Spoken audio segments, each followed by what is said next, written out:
All right, what's up, chat? Trying to get everything ready here. Stuff's happening left and right.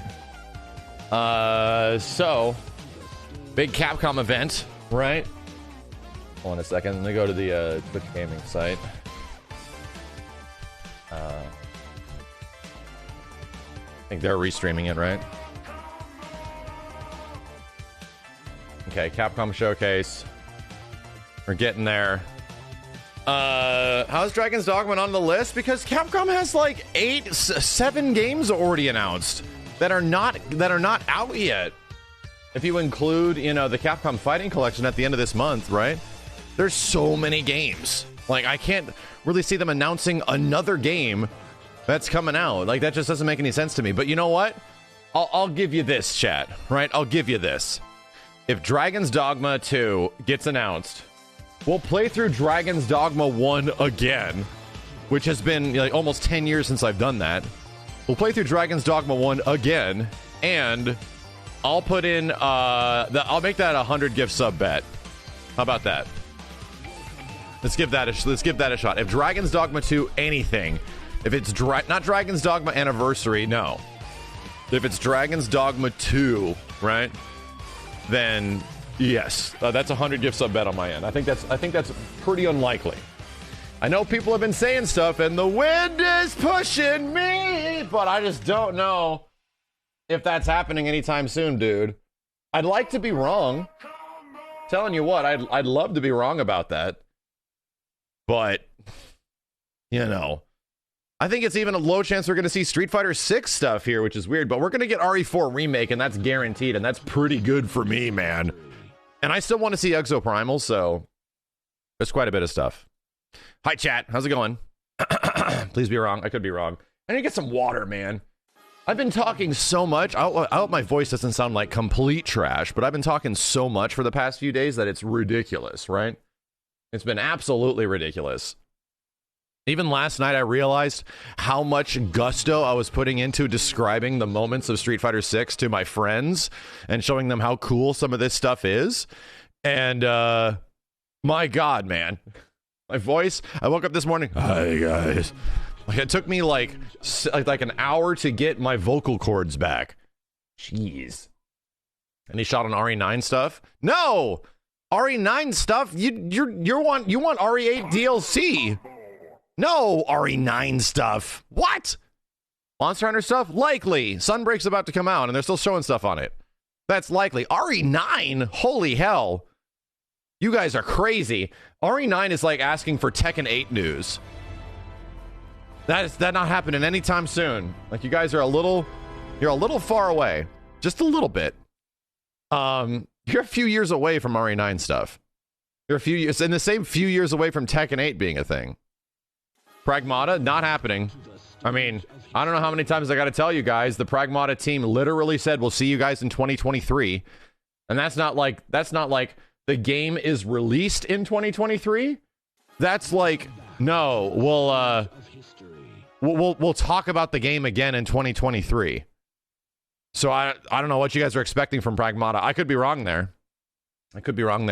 MVC2, yes, absolutely. From the Marvel 2 movement, which was about a few months ago, they definitely put together an entire game, a port of a game from, like, 6-7 months ago. They were able to do that fast. Definitely. Absolutely. They're absolutely, like, if the Marvel 2 movement caused something to happen, they were definitely able to throw a whole game together in a few months. That's absolutely what happened. No! That's not how that happens. These hashtag bring back KIs, hashtag, free MVC2. These are long efforts. These are things that will take 3 to 5 years to even come to any fruition. Things don't just happen. Like, they have to go through a very big process, and then you have to make the game, which isn't short. We just learned the other day that, like, Street Fighter V has been in actual development since 2018 and has been concepted possibly even before that. So Street Fighter 6 has been in development for nearly 5 years. So isn't that crazy to think that even though Street Fighter 6, the developers actually talked about this, even though Street Fighter 6 was being developed, Street Fighter 5 was not even halfway through it's lifetime. Like you're thinking like 2018 when they actually started development. That's not even considering how long pre-production was. Like really hard pre-production, conceptualizing and all that kind of stuff. 2018 is when they began making the game. And imagine where Street Fighter V was at that time. They were only like 2 years into Street Fighter V, and they were already working on Street Fighter VI. That's crazy. I mean, that's usually how it works, you know? Anyway, let me get some water, chat. I think we're going to be co-streaming this through Twitch Gaming.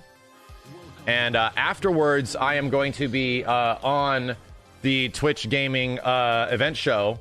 We're going to... God, hold on a second. Let me get all this stuff in here. We're going to be doing an interview with the Twitch Gaming crew and other Capcom fans about predictions and stuff like that. And yes, predictions that might have come true. Things that we wanted to see, things that were shown, stuff like that. So, yeah, I'll be doing a Twitch Gaming thing at the end of this. And it should be good. There we go. There we go. Should be fun. Right, should be fun. So you guys might end up seeing a... what's it called? Just like a shot of me like this while I'm doing the interview, because I'm going to be broadcasting my interview to the Twitch Gaming side. But, you know, until then, we'll be over here doing this stuff. Anyway, I need some freaking agua. I'll be right back, chat, and then we'll make some gift sub bets. Jesus.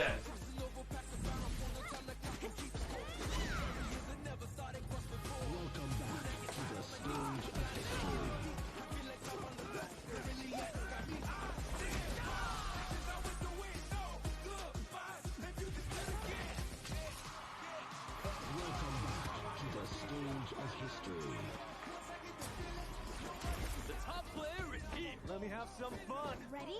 Then show me. This will be a good fight.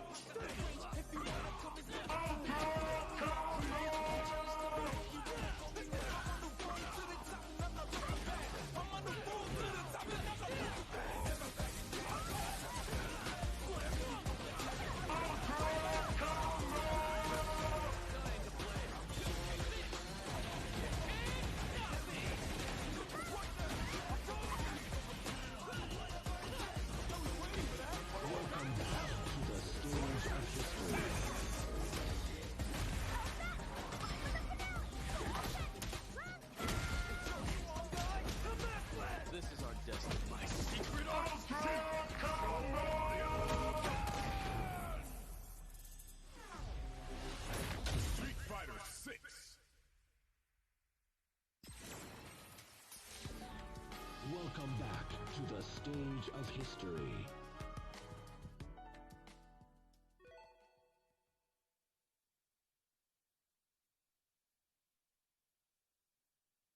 Welcome back to the stage of history. Hello. Ah. Okay. Okay. I'd like to share today's dinosaur forecast. A dinosaur outbreak. Dino forecast is happening. All right. The affected area have been evacuated, and a team of exo fighters has been dispatched.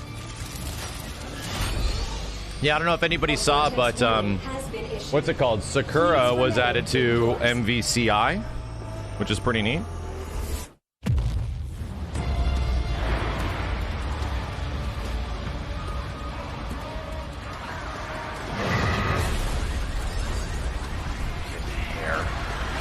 Freaking hair. I'm sorry, did I say MVC? MVC 3. Marvel 3. So, I think it's over Ryu's model. And it's Street Fighter 5 Sakura. I haven't had a chance to play her yet, but yeah, she's now in the game too. Another character added to Marvel 3 by fans. Yo, MF Soul, thanks for the 25 gift subs, dude. Holy hell. Holy hell. Thanks, man.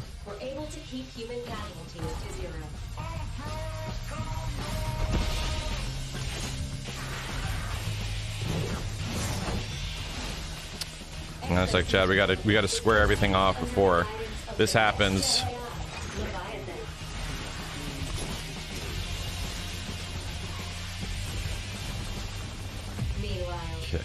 Proteus continues to recruit Okay. players to become new Exo Fighters. Humanity's greatest hope. God, there's something that I wanted to... There's something that I wanted to mention. I forgot what it was.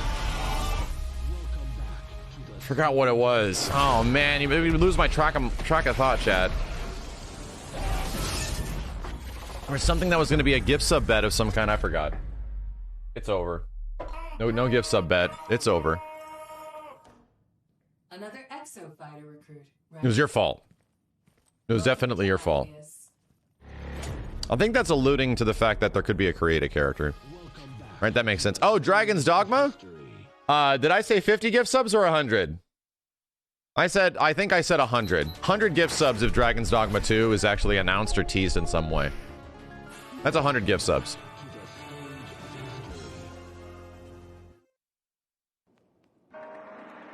Oh, is this technically a new trailer?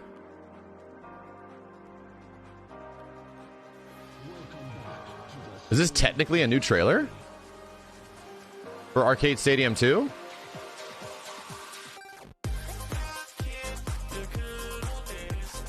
Or is this Arcade Stadium 1?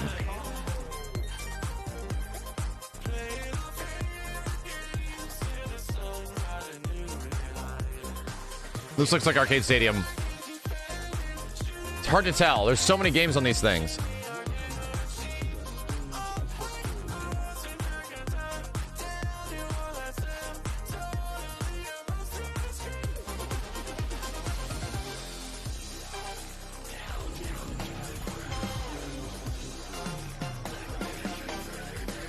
Some weird ass old Capcom games in this. Slam Masters is known.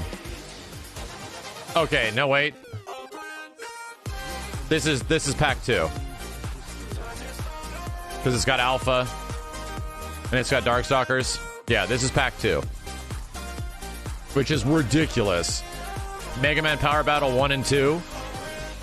Pretty nice. Oh, they got Sports Club on here as well. Alpha 3, Hyper Street Fighter 2. A lot of the games that are included in the new collection, right? The new fighting game collection, but these aren't online. The whole thing with the new Capcom Fighting Collection is that they're actually online with lobbies and stuff like that, you know? That song goes hard. It reminds me of Wreck-It Ralph. The first one, not the horrible second one, you know? The first one was actually kind of good. Not the absolutely abhorrent Wreck-It Ralph 2, which was painful.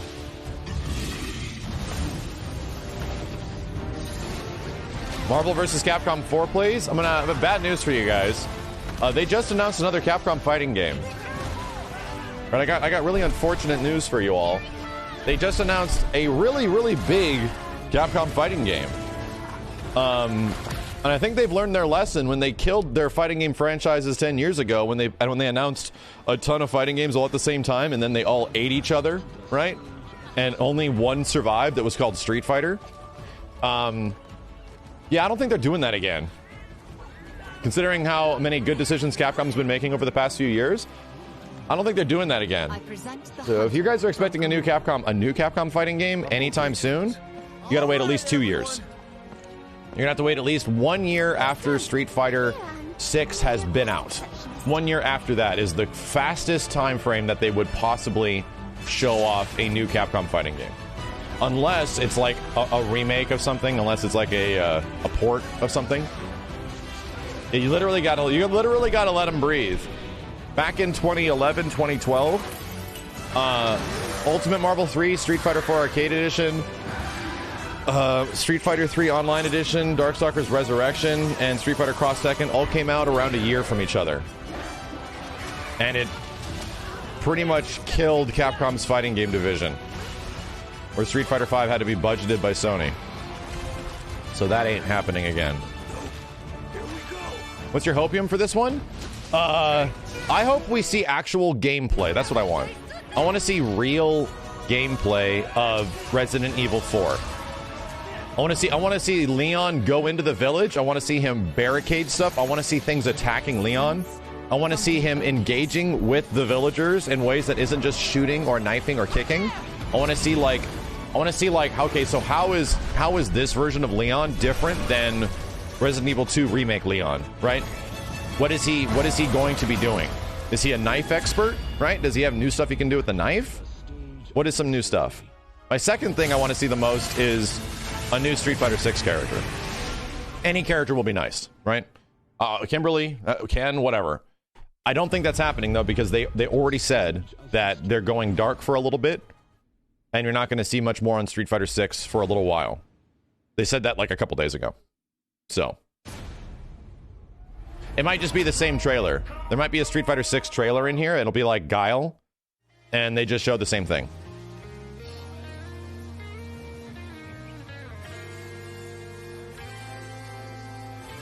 Is Capcom sponsoring this stream? This stream? My stream? No. I will be on Twitch gaming afterwards with a bunch of other like-minded like Capcom fans to talk about stuff, though.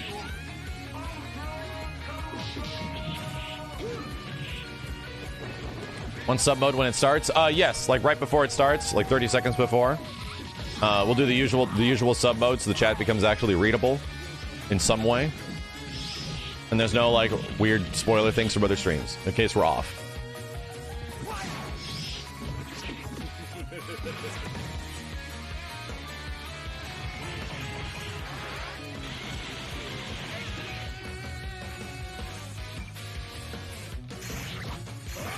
Maybe they'll show Cammy. Well, I mean, if you think you saw stuff and they're able to make a trailer that fast, I have rough news for you. Those trailers are made like months in advance.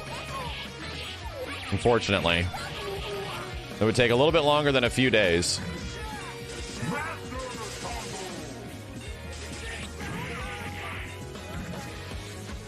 God Hand 2, that's what's happening. That's definitely what's happening. Yes, the next Monster Hunter World 2, yes.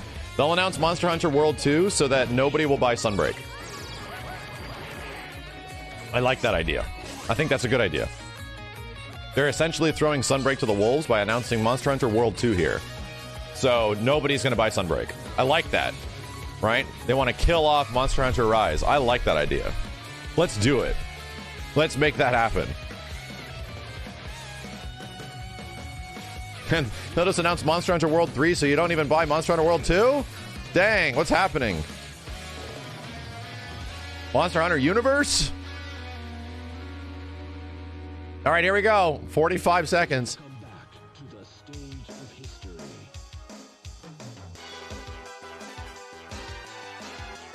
Yo, Gino, thanks for the tier 1, man. Thank you, everybody, for the subs. Okay, I'm going to put myself up here and be prepared. Time to be prepared. I really hope that, I really hope that we get at least Resident Evil 4 Remake actual gameplay. Like, actual gameplay from RE4 Remake. Here we go.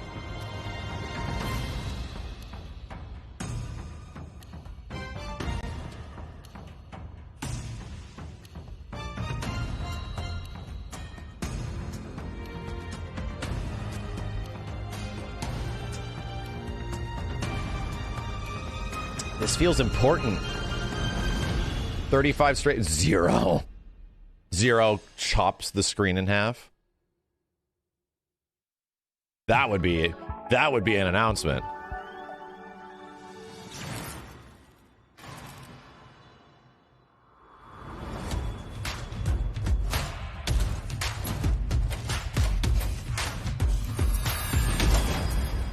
Cool. Feels Hello, special. everyone. Welcome to the Capcom Showcase, where we'll share exciting new updates on our upcoming games. We have Disembodied some surprises in voice, store, I like it. and hope you enjoy the show. Let's begin. It has a soundtrack. Okay. Hello, everyone. I'm covering his Tsujimoto, face? Producer of the Monster Hunter series. Thank you for to today's Capcom Showcase. We're excited to bring you the latest info on Monster Hunter Rise Sun, which will finally be released at the end of this month. To kick things off, we've got a brand new trailer to show you. Ooh. Yes. Let's take a look. Let's take a look. Please, I'm ready to take a look.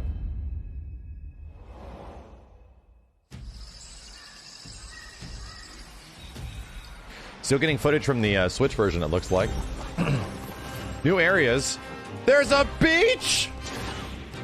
There's a beach zone! Oh, Simmons is going to be super sold. They're just going to call it Beach Zone? Is that an old map? Really?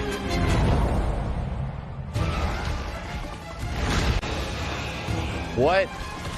Are these old mons? I don't recognize. What is this thing? Espinas? Espinus?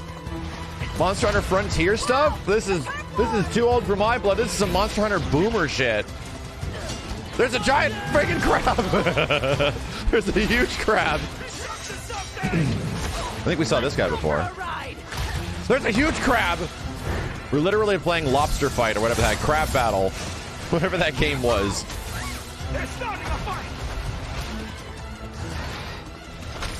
Okay, I'm already liking the variety, right? Which was a really nice part of Rise 2, the monster variety. Oh, okay. Barriath looking cool. What do you say? Full steam ahead. The new stuff. Anjanth's getting smacked. Oh my god. Oh my god. What is it? Oh, it's Gossarag.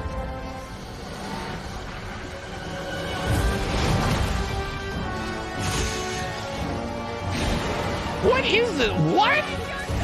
What the hell? Is that Gore Magala? It is. Okay. I've never fought this thing before. It had a big intro. This thing looks hangry. It's got 4 arms. It's got wing arms and straight up. Okay. All right. I can see why people like that. Gore Magala. When's the last time Gore Magala was in something, chat? The Jungle. First, let me introduce a returning locale. The jungle area that debuted Monster Hunter in the 4? second Wow, generation okay. of Monster Hunter games is back in Sunbreak. MH4U. Well, most of them were in MH4U, right? Generations Ultimate had like a lot of stuff. Veteran hunters and new players are sure to enjoy. And of course, we've updated the jungle with new elements and endemic life specifically for its return in Sunbreak. Neat. Longtime fans can look forward to exploring the devastated ruins. I can't around wait. the We're coastal doing this area. soon, chat. I'm gonna lose my life again. From the Monster Hunter Frontier series comes Espinas. I like Espinus. Espinas means thorns in Espinus. Spanish. As the name implies, thorny scales I didn't say cover it. its body. You said it. Normally, Espinus? Espinas enjoys a quiet life and sleeps peacefully, but when it senses danger nearby, it explodes into a violent rampage.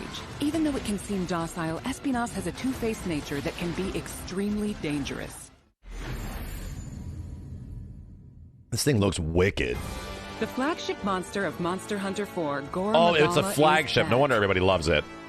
Gore Magala is a It was the sightless creature Nergigante with of black Generations scales Ultimate? and sensitive wing membranes used to sense the presence of prey. As Gore Magala's sensing ability increases, its 2 horns change form and it enters the frenzy state. While in a frenzy state, it gets so powerful that the ground beneath begins to break, and it uses its huge claws as an anchor during powerful attacks. Dude, its wings are sick. Holy hell. Or it's like not wings. It's got like cloak In wings addition, or something. The trailer also shows the Daimyo Hermitar, and the Pyrorachna subspecies, which adds explosive elements, makes its fiery debut. There are still more monsters my God, this that is so have yet to cool. be revealed, so stay tuned for more. There's a Sunbreak huge announcements in the giant future. enemy crab in this game. I absolutely love it. There's a giant crab There's monster. one more thing I want to share with you all, so please watch the What? following video.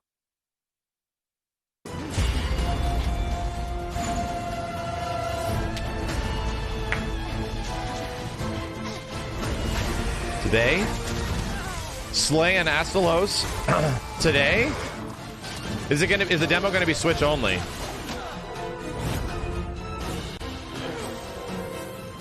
Okay, so stuff to learn how to play the game. Okay. Cool. Cool. Cool. They're doing the usual, right? Fight like the hardest mon in the game at the moment. I had to look at the date. All right, that's potentially A free demo tomorrow. for Monster Hunter Rise Sunbreak Maybe tonight. is coming to both Nintendo Switch and Steam. Nice. The demo will be available to download as shown. Nice. In the jungle locale introduced today, Nice. you will be able to take on Astalos. The new Nice. Switch skill swap Tiff, system, Nico, as well as new Teeters, skill find attacks will be available Dash, to play. We'll have a all few the people that we tutorial teamed up with quests before. available Y'all for new ready? players that will teach you the basic mechanics and moves. After mastering I'm the in. basics, you will be ready to take on other monsters in the demo to test your skills. For veteran hunters, an advanced quest will also be available. Where you Yes. can take on an extra challenging version of Sunbreak's flagship monster, Malzeno. The demo supports multiplayer for up to 4 players, and there's no limit to the number of times you can attempt quests. Nice. None of that stuff anymore. Get an early taste of Sunbreak action with this free demo. You can download it from the Nintendo eShop and Steam store page. I wonder that when that'll actually go Also, we would live. like It for might you to actually keep go two live things in tonight. mind when purchasing Monster Hunter Rise Sunbreak, so you will be able to enjoy all the added contents. The catch-up stuff. 7-star hub quests. Yep. Following Sunbreak's release, we plan to release a number of free title updates. Please enjoy this quick video preview of what's on the way. Dude, what the heck? Whoa.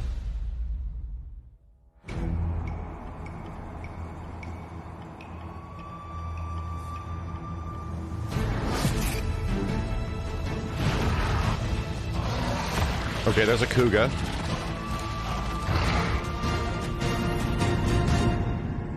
Not a Kuga.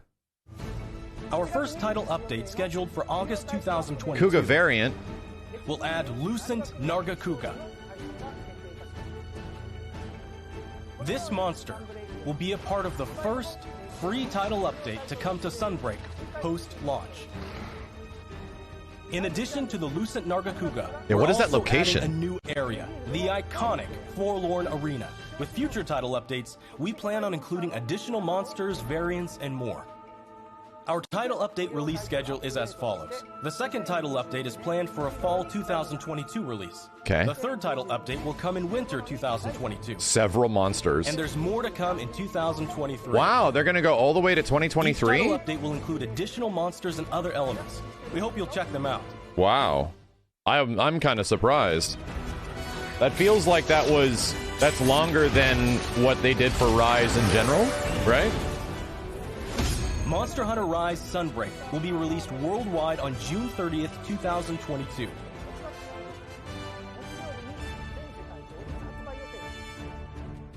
Digital pre-orders for Sunbreak are now available on both Nintendo Switch and Steam.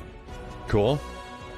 Pre-orders will also receive a special bonus Palamute That's and Palico Sunbreak Raider is feeling armor set. almost like, at least from my perspective, potentially even bigger We're than what planning on Iceborne keeping was. you At updated least that's with the impression more I'm getting right now. information soon.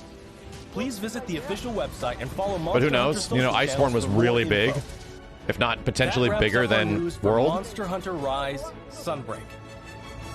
Thanks for tuning in and enjoy the rest of the Capcom showcase. It's so nice that everybody likes Monster Hunter. It's so nice that I jumped into this series at the same Now time everybody we will else did. present the Capcom Spotlight Corner. Stuff you've already shown off. Street There's. Fighter 6. Coming There we soon. go. Yeah, The they're not next going to show anything generation of new. Street Fighter is currently in development and has something fun for everyone to enjoy. Fan favorites Ryu and Chun-Li will be heating up the battle stage right alongside some of the newest fighters, Right. Luke and Jamie. With breathtaking new visuals, unleash unprecedented battles with the all-new old trailer, battle yeah. system. Street Fighter 6 reimagines the fighting game experience with new modes that will allow you to experience the Street Fighter universe. What awaits you in this game? Look forward to our next announcement later this year. There. No! Celebrating the 35th anniversary of the Street Fighter franchise, the Capcom Fighting Collection will be released later this month. So what do we have to look Included forward to? is What's the next first big ever events? There's release of Comic-Con, Red there's Earth outside EVO, of there's arcades, Tokyo Game Hyper Show, Street Fighter right? There's 2, the Game Awards. Those are the next 5 big ones. Darkstalkers titles, and more. 10 of the best fighting games from the arcade era are included in one package. Gamescom, that too. All of the titles included will be There's a lot of online. opportunities for them to show stuff. So play a match. There's a against very your high friends. likelihood 6 is coming Or out play in online February. against Almost new anything with challenges. Street Fighter in the title comes Enjoy out a full in range of February. online matches. It's been that way since like Street Fighter 4 almost. Capcom Fighting Collection will launch on June 24th, This is soon. 2022. Wow. This is really soon. Pre-orders are available now. Please visit the official website for more information. Play the games you loved again. Capcom Arcade How many of these? Look how many Stadium has games they have expanded. right now, dude. That's why they need a showcase. Capcom Arcade Second Stadium This is like coming Captivate July 2022. 2022.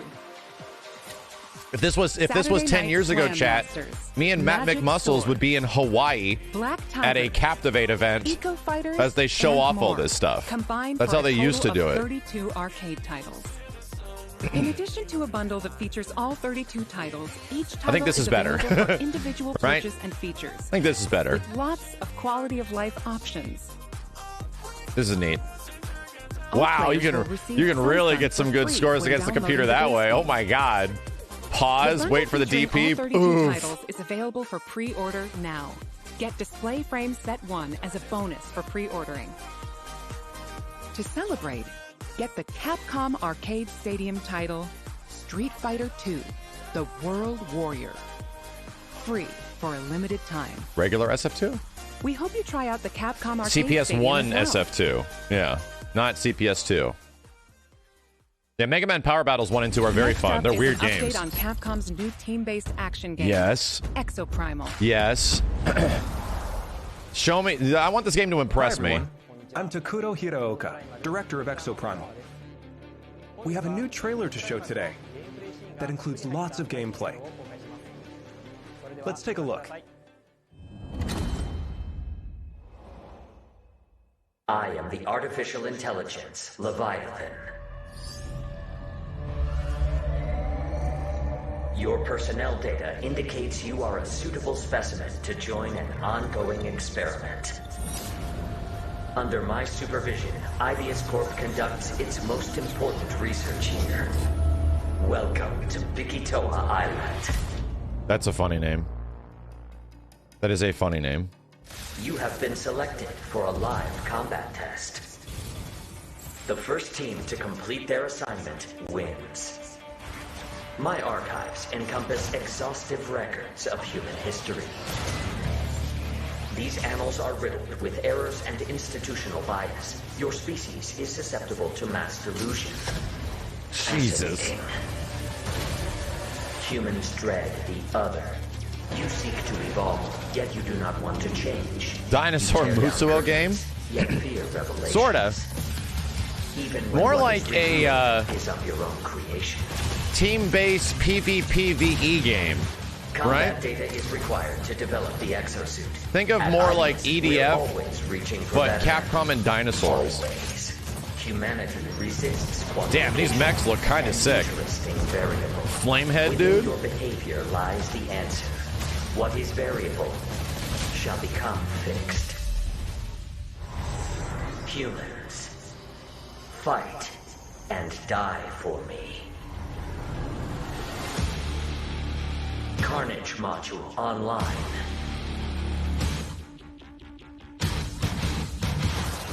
I call your attention to the unstoppable raptor horde. Calculating chance of employee retention. There's a plane with Chance dinosaurs calculated all at over it. 87%. You must fight harder than ever if you wish to survive. A more grueling combat experiment is called This for. game looks You will now witness wild. A small fragment of the war game. You need to keep fighting until we can figure out how to destroy the Leviathan.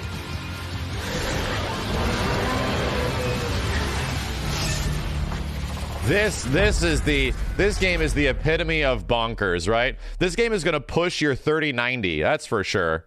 That's what I'm feeling, right? Like this game will be pushing. Yeah, it's coming out on Steam, thank God. We hope you enjoyed the But it's trailer. gonna be pushing your Now, 3090. I will get into more detail about the game.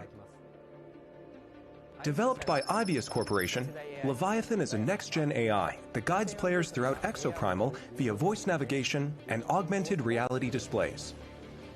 Leviathan appears before players as a massive human-like figure, or as a surveillance drone called a Watcher. The trailer shows Leviathan unleashing hordes of dinosaurs. Players will battle these dinosaurs. Tell it to stop doing that. Leviathan's infinitely repeating. Can you war stop games. releasing the Why dinosaurs? Is Leviathan bringing dinosaurs into our world? And why is Leviathan repeating these? What the hell? That is so Solve funny. the mystery by playing the main game dinosaurs mode, all over Dino like a Survival. 747. Let me provide a brief gameplay Jesus. introduction. Yeah, Exoprimal if this a is on team-based PlayStation action 4, game. your console is going to be a In Dino puddle Survival, after two squads of you 5 play one race to level of this complete game. objectives. Teams must follow Leviathan's PS4 is just directives screaming, and complete the mission "Stop! before their rivals to win." Stop! I'm from These directives 2013. feature a dynamic Stop! mix of missions. In fact, we just saw some in the latest trailer. There's Dinosaur Cull, where teams must eliminate a specific dinosaur. In VTOL Defense, teams protect a grounded aircraft from dinosaur onslaughts. In Data Key Jesus, Security, dude. teams escort a valuable asset to its destination. Destroy targets in Omega Charge with the powerful Omega Hammer.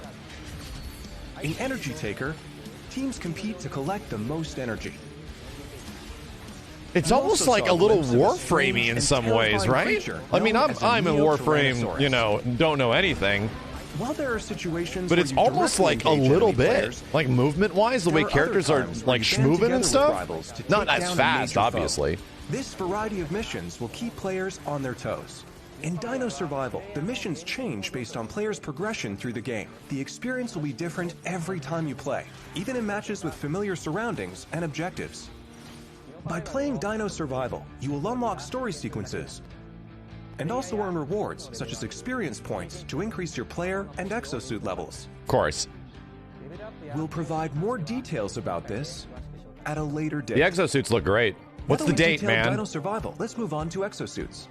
Okay, show me. We showed 2 new exosuits today. Barrage is an assault role exosuit. It uses explosives to set areas ablaze and bombards enemies with ricochet grenades. Vigilant is also an Jesus. assault role exosuit. It wields a destructive railgun to snipe from long range. We have even more exosuits to share with you in the future, so look forward to upcoming announcements. We have one last announcement for today. What's with the announcements on top of more announcements, huh? I don't mind. The hell? Welcome Ow! to my research facility. Ow! We're conducting a closed network test Ow! for Exoprimal. Players will be able to try the game ahead of release. Move on. Help us test the game's online infrastructure and make improvements ahead of launch. Right, okay. Sign up to participate today. No The actual closed network date. test will allow you to experience Dino Survival before the game's launch Okay, next year. at some We point. look forward to having you join in. Okay, at some point. That's all for today.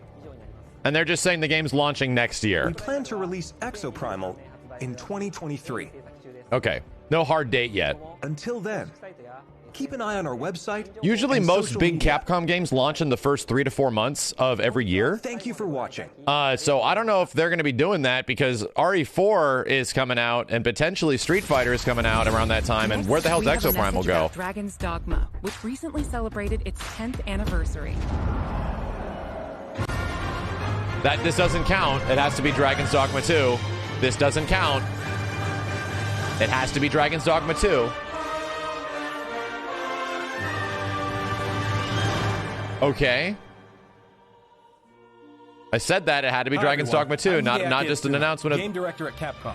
A few weeks ago, we celebrated the 10th anniversary of Dragon's Dogma. Thanks to all of you for joining us in this celebration. The world of Dragon's Dogma I like that. has since spread to various like that different shirt. kinds of media, ranging from games such as Dragon's Dogma and the Dark Arisen expansion, to digital comics and a Netflix original animated series. In the coming days, we will be releasing a video celebrating 10 years of Dragon's Dogma, Cool. talking about how and what Dragon's Dogma came to be.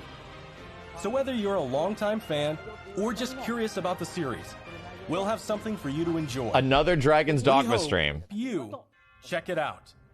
Once again, Thank you all so much. An announcement of an announcement. Potentially. They could be there. My gift sub bet will still be up for that. Updates from the Resident Evil franchise. Yeah, I'll still hold my bet, right? Even if it's there. Hello, everyone. Wow! I'm Okay. Konda, the producer RE8 of Resident DLC, here it Evil is. Village.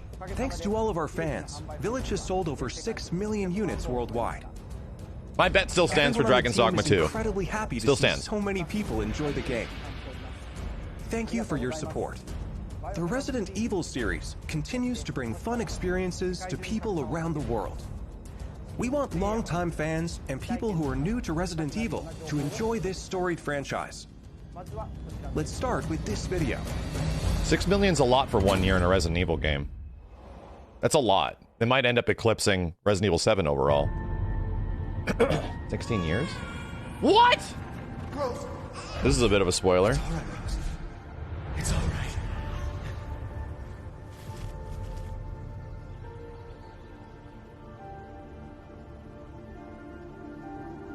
Really?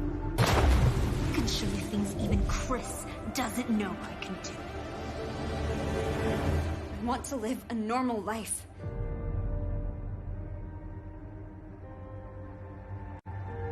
Old baby. She's near death. Ew, something just moved on her hand. Shut up! What's going on here?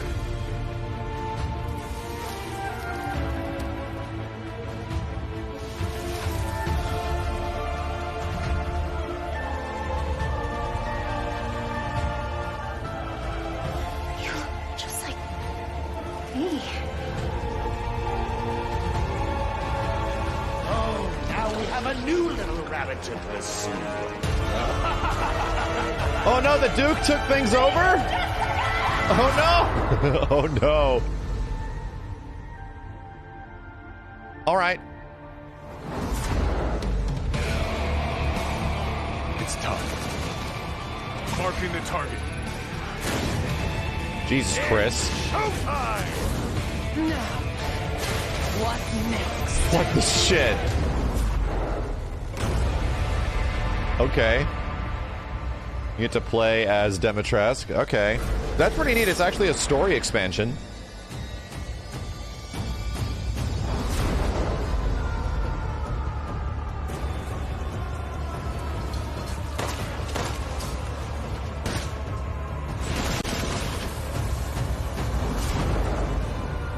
Holy shit. Holy shit. That legit might make the game better. What? Was it? Did they actually show Reavers? Steve is losing his mind. Sorry to keep you waiting. We're happy to reveal Steve the is DLC losing his for mind. Resident Evil Village we promised last June. Steve is We think losing this his new mind right experience now. will be worth the wait. This DLC includes 3 major features. First, the third-person mode. This is crazy. Many people asked for this, and we were able to. There's a add reason it to play into the game again, right? Now, you'll be able to see Ethan as he desperately fights for survival. Players that have already experienced Ethan's journey can enjoy the new perspective and animations too. Yeah. The Mercenaries This'll be great. returns with additional orders in an I can't wait. arcade-style action game where focus has been put on the exhilarating feeling of defeating relentless hordes of enemies. New stages are included, as well as additional playable characters, such as Chris Redfield and Heisenberg. Of course, Lady Dimitrescu will be there too. We've really fueled this mode up. Enjoy looking down What on the your hell? foes from over 9 feet above as Lady Dimitrescu slashes her enemies aside. Just throwing chairs at dudes. The third edition is one you've surely been waiting for, an additional story, Shadows of Rose. Today, let me introduce just a bit of this story. This is a pretty big expansion, dude. Rose, the beloved daughter of the main protagonist Ethan, is now a grown-up main character in this new story mode. In this sequel to the main story of Village, you can experience Rose's struggles with the terrifying powers she was born with. To break free of the curse of her powers, she enters the consciousness of the Megamycete. The Metamucil. There, she meets a girl who looks just like her. In this mysterious realm of consciousness, time and space is warped beyond recognition. Rose is guided by a being who calls himself Michael, who might be of assistance with removing her powers.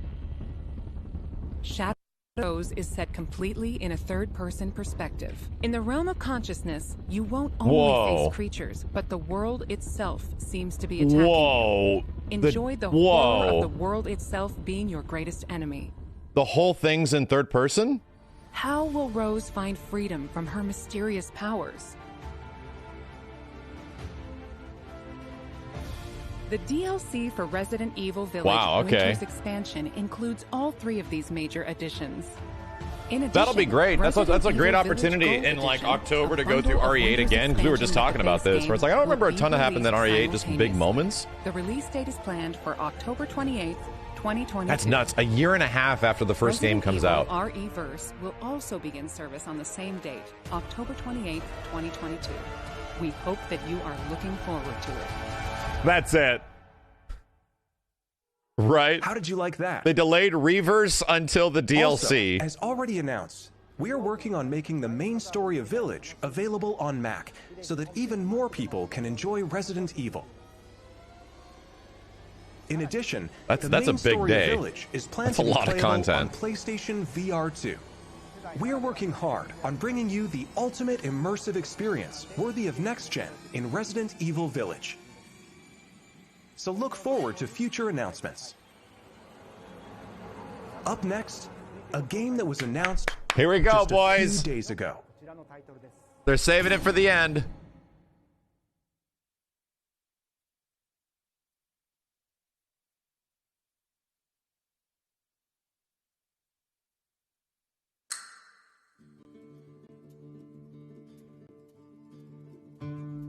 Don't be the same trailer.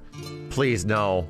Don't be the same trailer. Come on. New stuff. I want to see gameplay. Badly.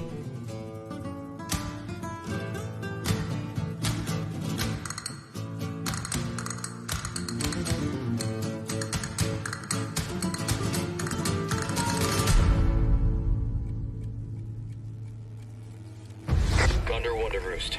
I've located Baby Eagle.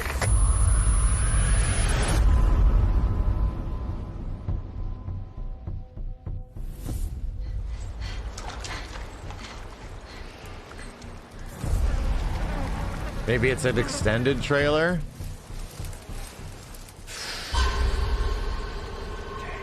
That's fine.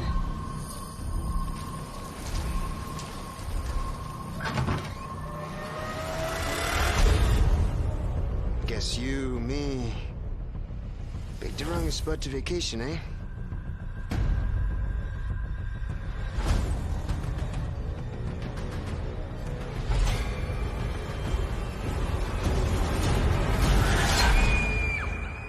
All right. You will receive our most sacred body. It begins. This is the first time they've just like repeated a trailer, right, in this whole presentation. And it's for the thing that everyone wants to see the most.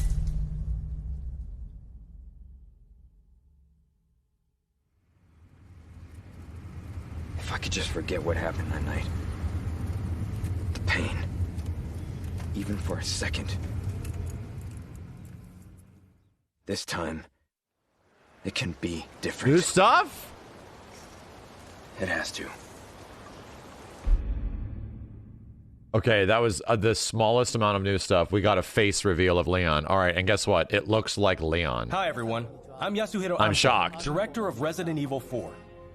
And I'm Yoshiaki Hirabayashi, producer of Resident Evil 4. This title is a reimagining of Resident Evil 4, based on the original 2005 release. Right. Similar to other titles in the series, we are carefully preserving what makes the original title special, right, while updating it with modern flourishes for everyone to enjoy when it launches in 2023. Right. Today, we'll reintroduce a bit of the game's story. No. Resident Evil 4 is set 6 No. years after the events in No. Raccoon City, depicted in No. Resident Evil 2 and No. Resident Evil 3. The main character of the game, Leon S. Kennedy, survived the Raccoon City incident and was assigned as an agent directly under the President of the United States. Leon is dispatched to a quiet village in Europe as part of a mission to rescue the kidnapped daughter of the President. You might notice Leon is much more mature and fearless due to his past experiences. The Ganado, the main enemies of this game, wait for him. Okay. The experience of being attacked by hordes of crazed Ganado is truly an iconic moment from Resident Evil. It is. In Can order we to see truly it? bring out the concept of terror of people controlled by madness, Yeah. the Ganado have been completely redesigned. Cool. Let's take a closer look. Okay. At the game itself. Okay. The over-the-shoulder camera returns, of course. They're delivering. Leon arrives at a dense and They're doing dangerous it. forest. We want to nail the feeling of loneliness and fear of not knowing what lies ahead, even more so than the original. Of course, there will also be thrilling battles. People that played the recent Resident Evil 2 and Resident Evil 3 should find this familiar. Oh, it is so dank. Look forward to future announcements, where we'll have more information on the game. No, buddy. Resident Evil 4 is being Dude, developed you for didn't even go into PlayStation the 5, house. Xbox Series X, Series Dude. S, and PC.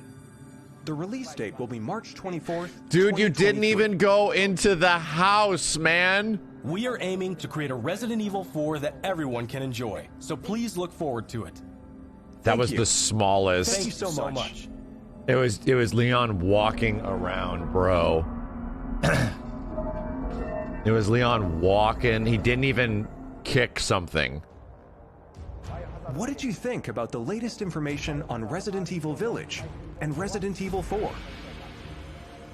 Both games are currently in development.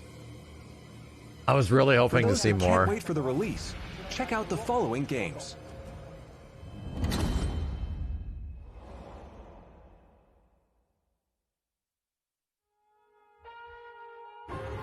Oh. All of these on PS5. Yeah, I think this was that technically not a world premiere, right? It's the next gen versions, right?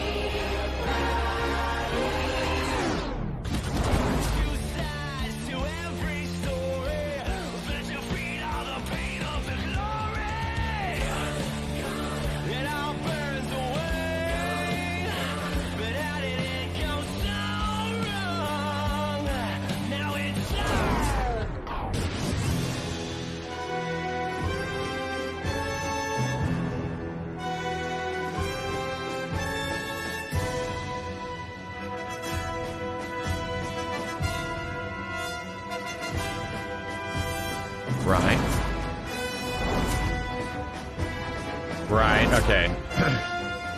Current gen.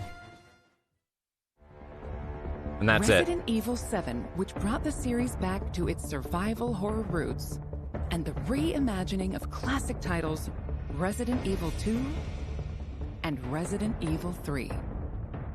These three titles, built with RE Engine, Forgot how cool return Jill with looks in current-gen RE3 features, remake. including support for 4K, high frame rate, and ray tracing, as well as Shiny 3D stuff. audio for an even more immersive experience.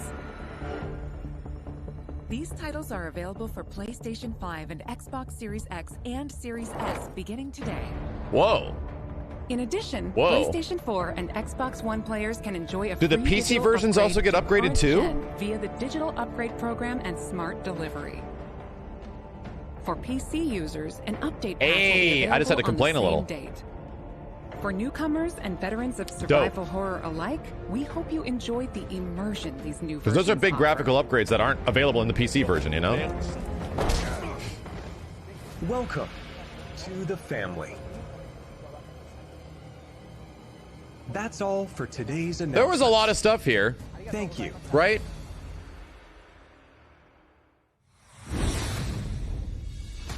That wraps up today's show. There We is hope you're definitely as a lot of excited stuff here. as we are about some of our upcoming games. Thank you to everyone, new and old fans alike, for tuning in. We look forward to sharing more updates with you soon. You know, I think the only thing that was disappointing was the fact that RE4 was not shown in a big fashion. Right? That RE4 was essentially like they showed Leon walking around, and you know that was about it. Anyway, chat, I'm actually going to join this this Twitch gaming broadcast. So let me actually get up the Twitch gaming link. I'm going to join them in a second, and they're going to have some interviews regarding the Capcom showcase, which I'm going to be a part of. So yeah, we'll just be talking about impressions and stuff like that.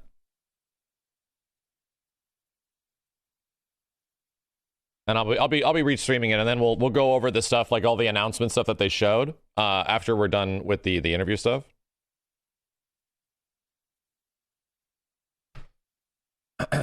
No Street Fighter 6. There was nothing for Street Fighter 6. Unfortunately, it was just confirming that more information will be available at a later date, you know? Sunbreak demo in less than 4 hours? Ow! Ow! Cool. Cool. No, it's tomorrow? Oh, shit. Shit. Ow! Demo's out tomorrow at 7 p.m. PT? Shit! Ah! Sorry. Okay, give me a sec, chat. I gotta chime in on this thing. Unclap. Must unclap. So, and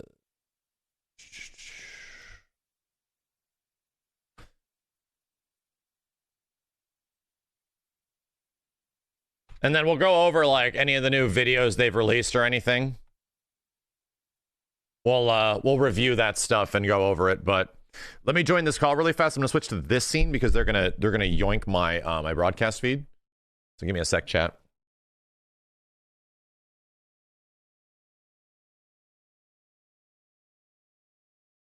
Okay. Heck are my headphones? Oh, they are.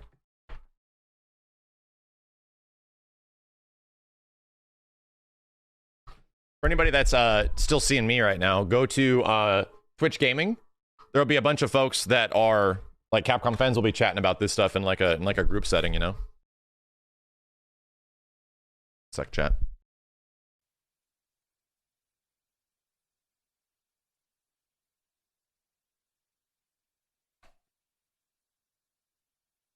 Okay.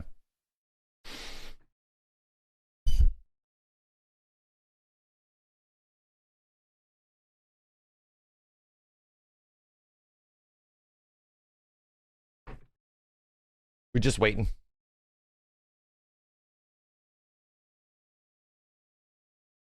Professional, sorry. What we learned today, RE4 got some stuff announced. We learned that Street Fighter 6, we're not going to see anything for a while. We learned that Exoprimal looks crazy and is going to have a network test, and Monster Hunter is going to have a demo very soon. That's about it. Oh, and Resident Evil 8 has possibly the biggest amount of content a Resident Evil game has ever dropped post-launch. It's happening in like October.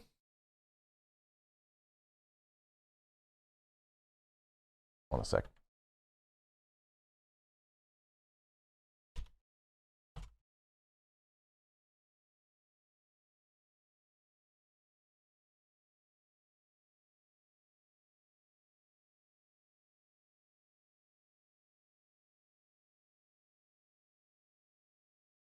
Yeah, it's on Twitch Gaming, chat.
Hi, everybody.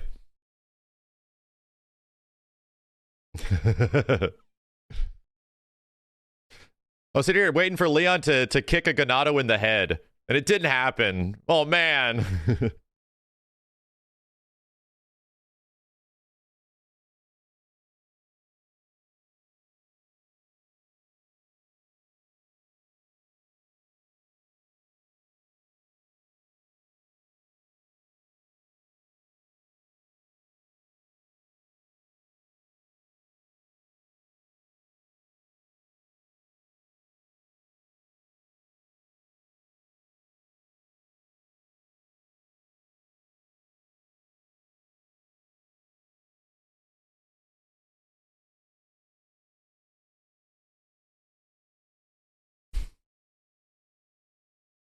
I heard Power Stone in a Capcom presentation, so now I'm happy in some way. So my name's Max. I've been covering Capcom games in general, and especially fighting games for the past almost 10 years on this platform, and even longer on YouTube. And so, yeah, Capcom Showcase dedicated to this many announcements was pretty exciting. I don't know if I got absolutely everything that I was looking forward to, but there was definitely way more than enough for what is a usual like E3 presentation. It's like Capcom's E3 right here.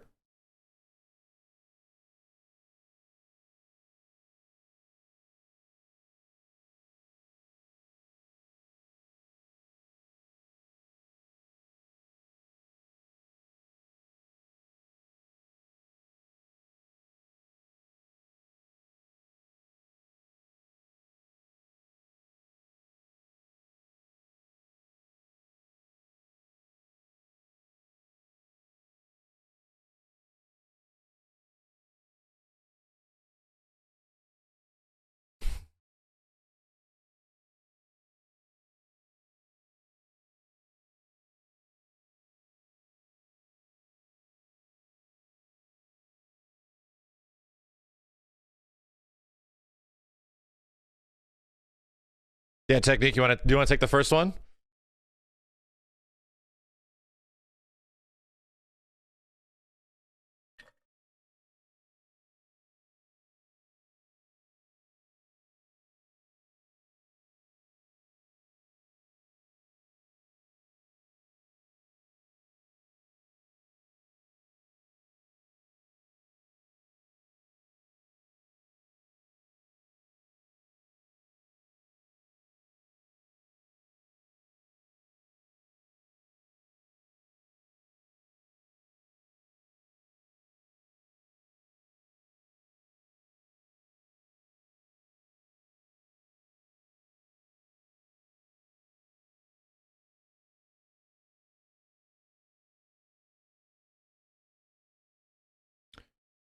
Yeah, I feel kind of similar, right? There's a lot of like fighting game stuff that's happening right now, and they spent a huge amount of time over the past week or so drip feeding a metric ton of Street Fighter 6 information, which was really awesome. But they did announce before this event that they were going kind of dark in that way, so I was like, yeah, maybe they're trying to throw us a bone, and it's maybe going to have a character or something, but it didn't end up happening. But I do feel that Sunbreak getting a demo was a great announcement. I did feel that Exoprimal looks to be more and more bonkers. The most video game I've ever seen in my life, which I'm kind of down for. And then the big one to me was that Resident Evil Village is possibly having some of the biggest content drop I've ever seen in like a Resident Evil game, and that's a year and a half after. So I was surprised by that. I think disappointment-wise was definitely RE4. Even though it's the thing I was looking forward to the most, they unfortunately showed Leon walking around for maybe like 500 frames and he doesn't engage with anything. I'm like, come on, dude, just let me see what he does. So that's the thing I wish I saw a bit more of.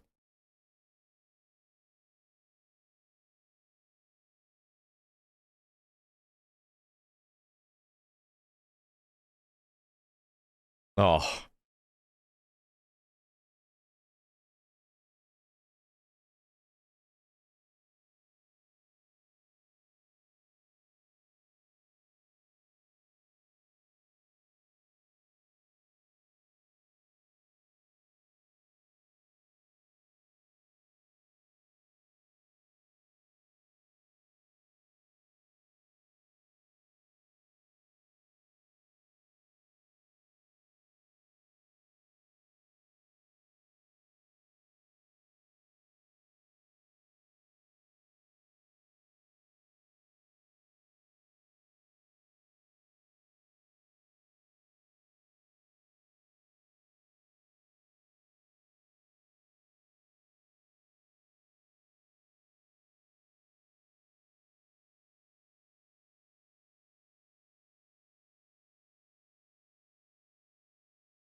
Okay.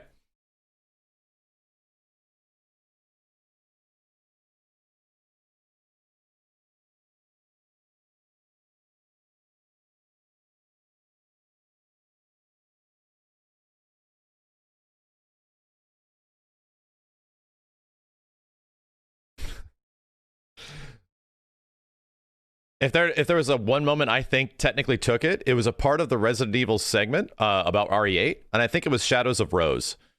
I think either Shadows of Rose specifically, or the fact that they're allowing you to play RE8 third person the whole game. My chat was losing their minds during that, so I'm gonna say maybe one of those two.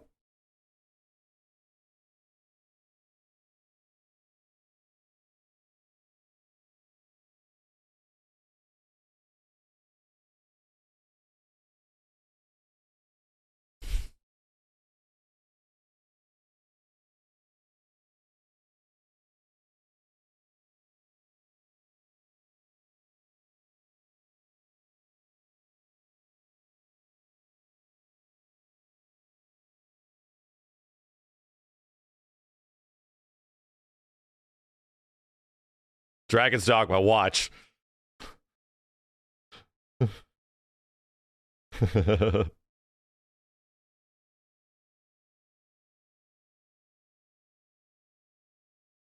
Really? Oh, okay. All right. I mean, that makes sense. That's what everybody. I mean, I guess the first reveal of it is big, but it's like what it eventually was like, come on, man. Yeah. Pretty much. It's. Yes. Yeah, I want to see a bird fall down and he just starts picking up money. He's like, yeah, there's money from these birds. I'm just going to get this money. Like, that's what I want.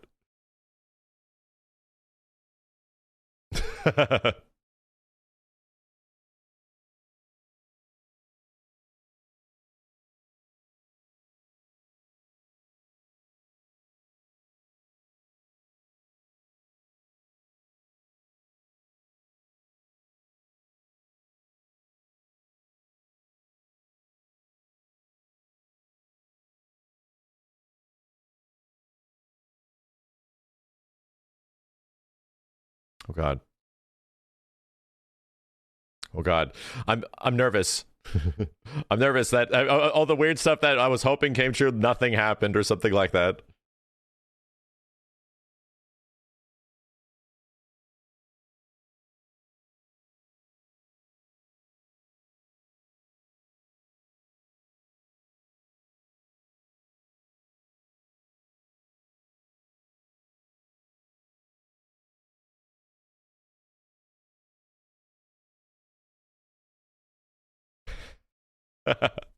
I love this. I love this already.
Yeah, Sunbreak is definitely one of my most anticipated games for this month as well.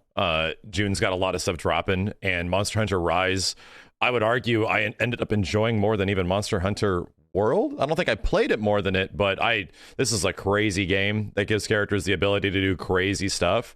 And seeing like the beach and the variety is what I liked. There's a giant enemy crab in this game, and he looks pissed. And a lobster, that too, yeah.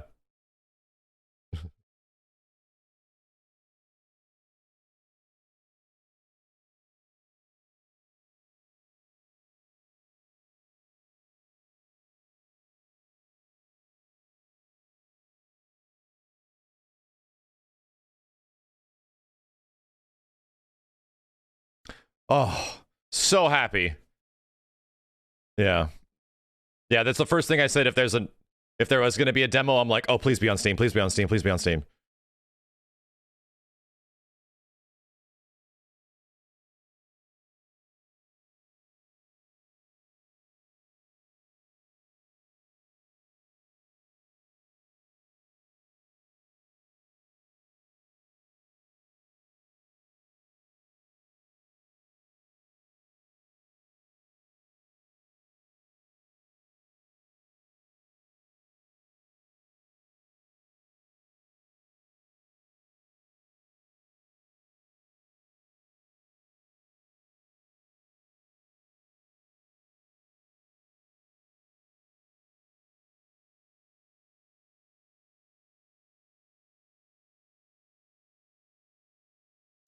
I wish it was the Power Stone or Marvel vs. Capcom one, but you know, it's cool. I like the ambition.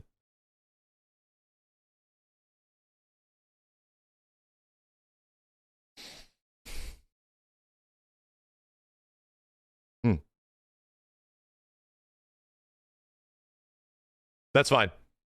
That's fine. That works.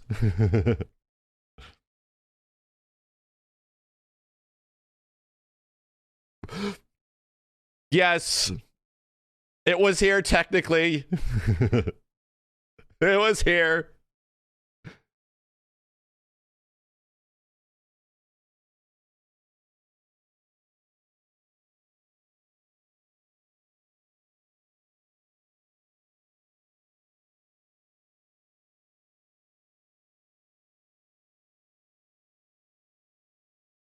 Yeah, please. Please. I just wanted to see Ken. I want to know what happened to his wife and kids. Maybe they're out there somewhere.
And yeah, sort of similar here. My name is Max. I primarily stream on Twitch, a very different platform.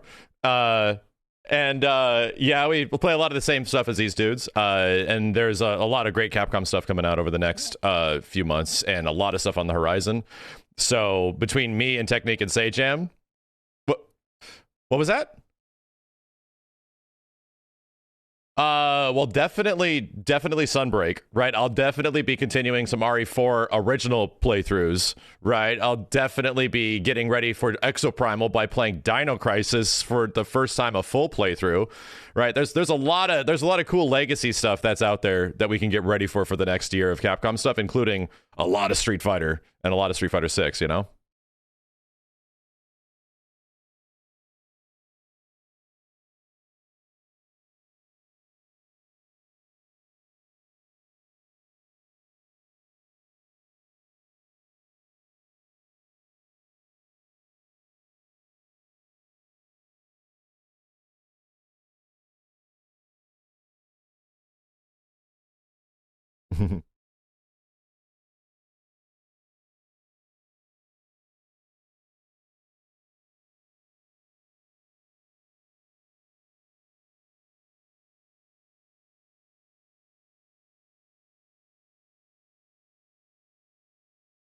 Have a good one.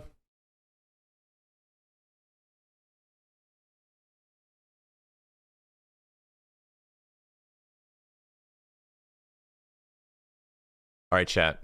It looks like that was it. Sorry about that weirdness, right? I was unable, but the way this thing was set up is that I was unable to broadcast any audio on this end. Yeah, we're back, right? Sorry, I had to go into professional mode, and you got to witness all of it. You get to essentially see a one-sided podcast outside of seeing the actual interview that goes on Twitch Gaming.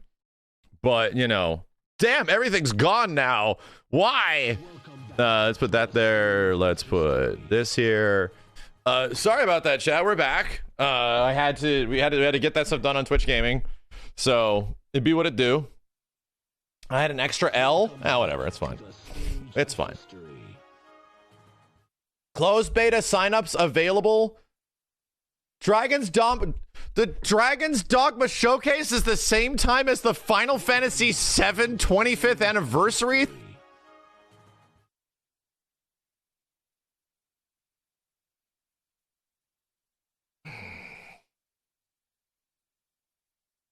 There was another one too, right? Somebody mentioned July 11th is the Exoprimal beta. Fuck you, chat. No way. July 11th is the Exoprimal beta? No way. Screw you, chat. Go to hell.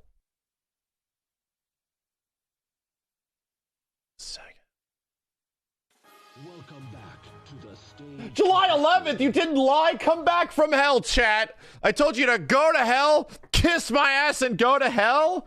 Damn, there's 3 sessions? Oh, the closed network test is exclusive to Steam. Damn. All right. The closed network test is exclusive just to Steam. It is not coming out on any of the consoles. Holy shit. Well, this should be interesting. Why? That's actually good. Right? I'm actually okay with that.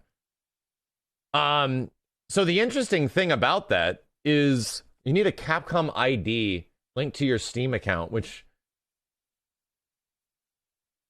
Do they mention anything about crossplay in here? They don't. That leaves me a little concerned, right? That leaves me a little concerned that it might not have crossplay. I hope not. These network tests are relatively soon in length and within only about a month and a half from now. So if anything, hopefully it means that the future tests will potentially go between all of them. I really hope so, man. That's the only reason why I think they would have a Capcom ID to sort of link the accounts between them all. I would like to think that, right? Very weird. Do we know if Sunbreak has Switch/Steam crossplay? The only way that Sunbreak would have crossplay is if you had a Capcom ID account that you logged into. That would be able to enable that to happen, right? You need like a separate account system to make crossplay work in general. And Sunbreak doesn't seem to have that, as Rise does not have it. So the chance of there being crossplay or cross-save is almost not going to happen because that's not built into Monster Hunter currently. Will it be for future games? Maybe, right? Maybe. Maybe you'll be able to play like the PlayStation version with the PC version, right? And you'll be able to... the only way that's going to happen, like, because a lot of people were asking about that. They're like, hey, why can't we have cross-save and crossplay for Monster Hunter Rise? Like, that was a big question that people had. The biggest reason is that they don't have like an account system built in. They don't have a way to put where to put your save data, you know, between the different versions. So if they have that and your save data is sort of saved on a cloud with your account information for Monster Hunter games, then maybe there's a good chance that, yeah, in the future they could have crossplay, cross-save, which would be dope. But as of right now, I don't think that exists for Sunbreak or Rise. They would have definitely mentioned it. So in the same way that this makes me kind of happy, anyone with a Capcom ID linked to a Steam account can submit the entry. Those who do not meet the requirements for... Hold on, so what is it? Yeah, participants must have a Capcom ID, right? That sort of leads me to think that, oh, maybe this Capcom ID thing is going to be the future of crossplay. Maybe the Capcom ID thing might be the thing that makes the crossplay sort of function between all the versions of Street Fighter 6. Because that's the future we're heading to, right? We're heading to a future where games are coming out on everything now, and you should be able to play with everybody. There's no limitations to that shit. So, you know, that's where that makes the most sense to me.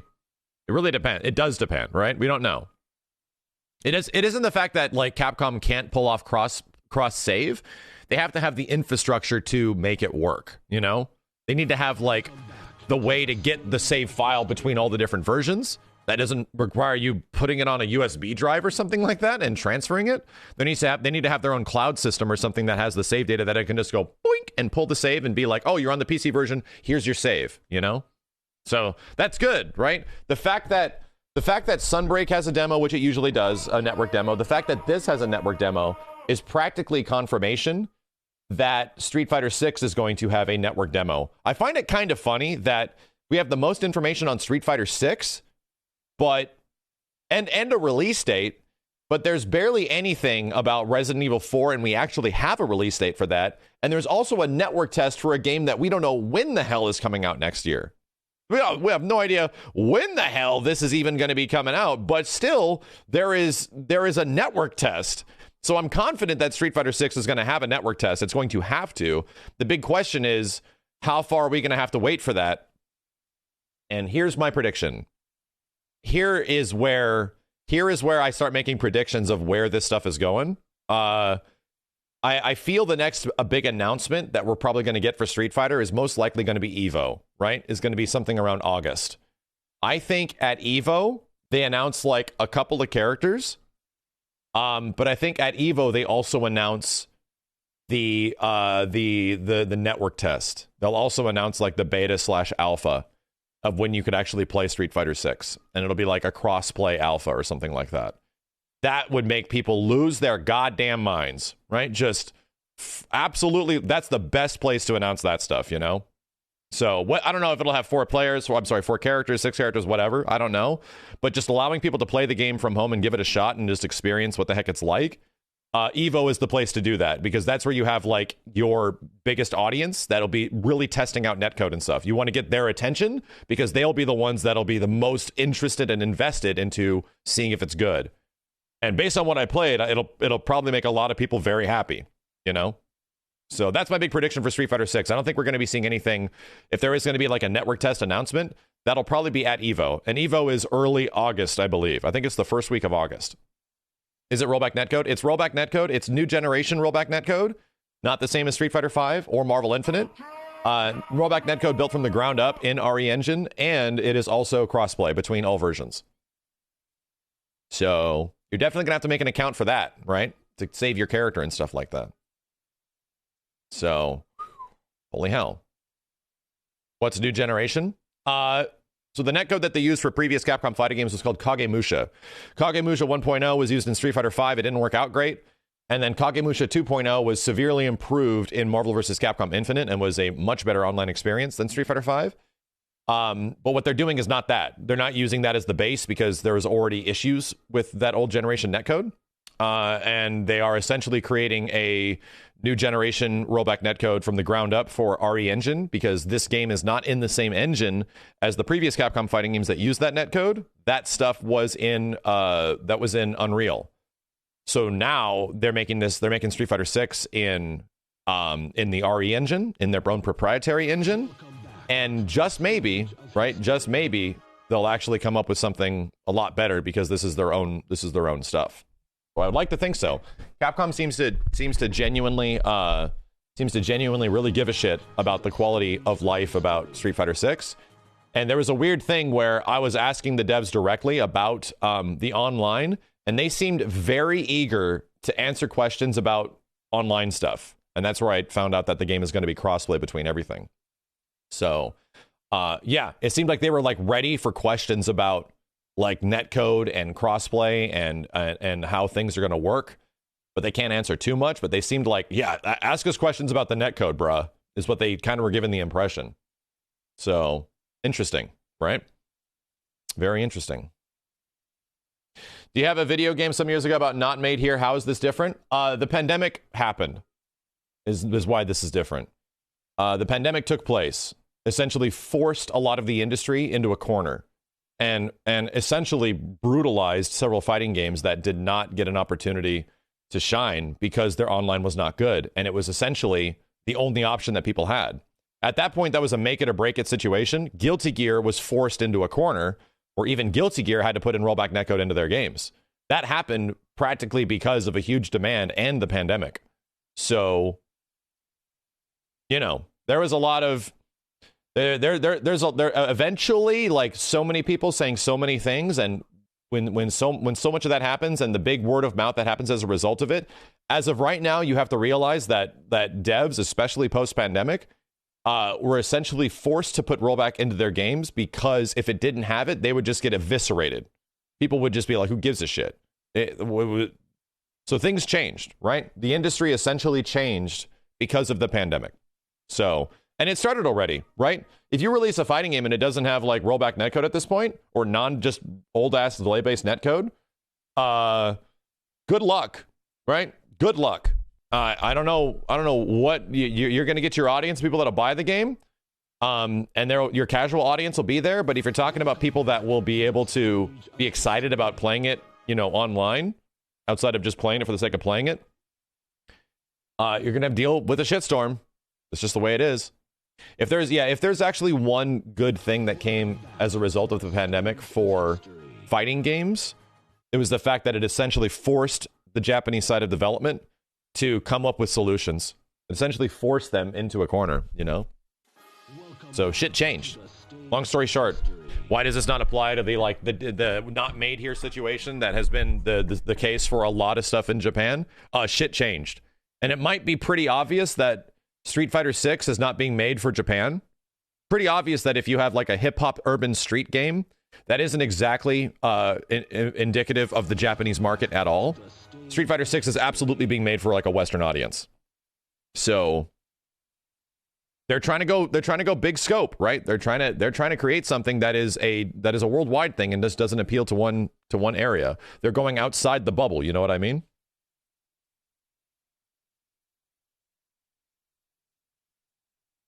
Anyway, is there brand new RE4 stuff? Let's see if we can look that up. What do you think an RE Dragon's Dogma could be on the table? Well, I'll tell you right now, there is absolutely zero reason Capcom would want to pay royalty fees to use another engine in any of their games.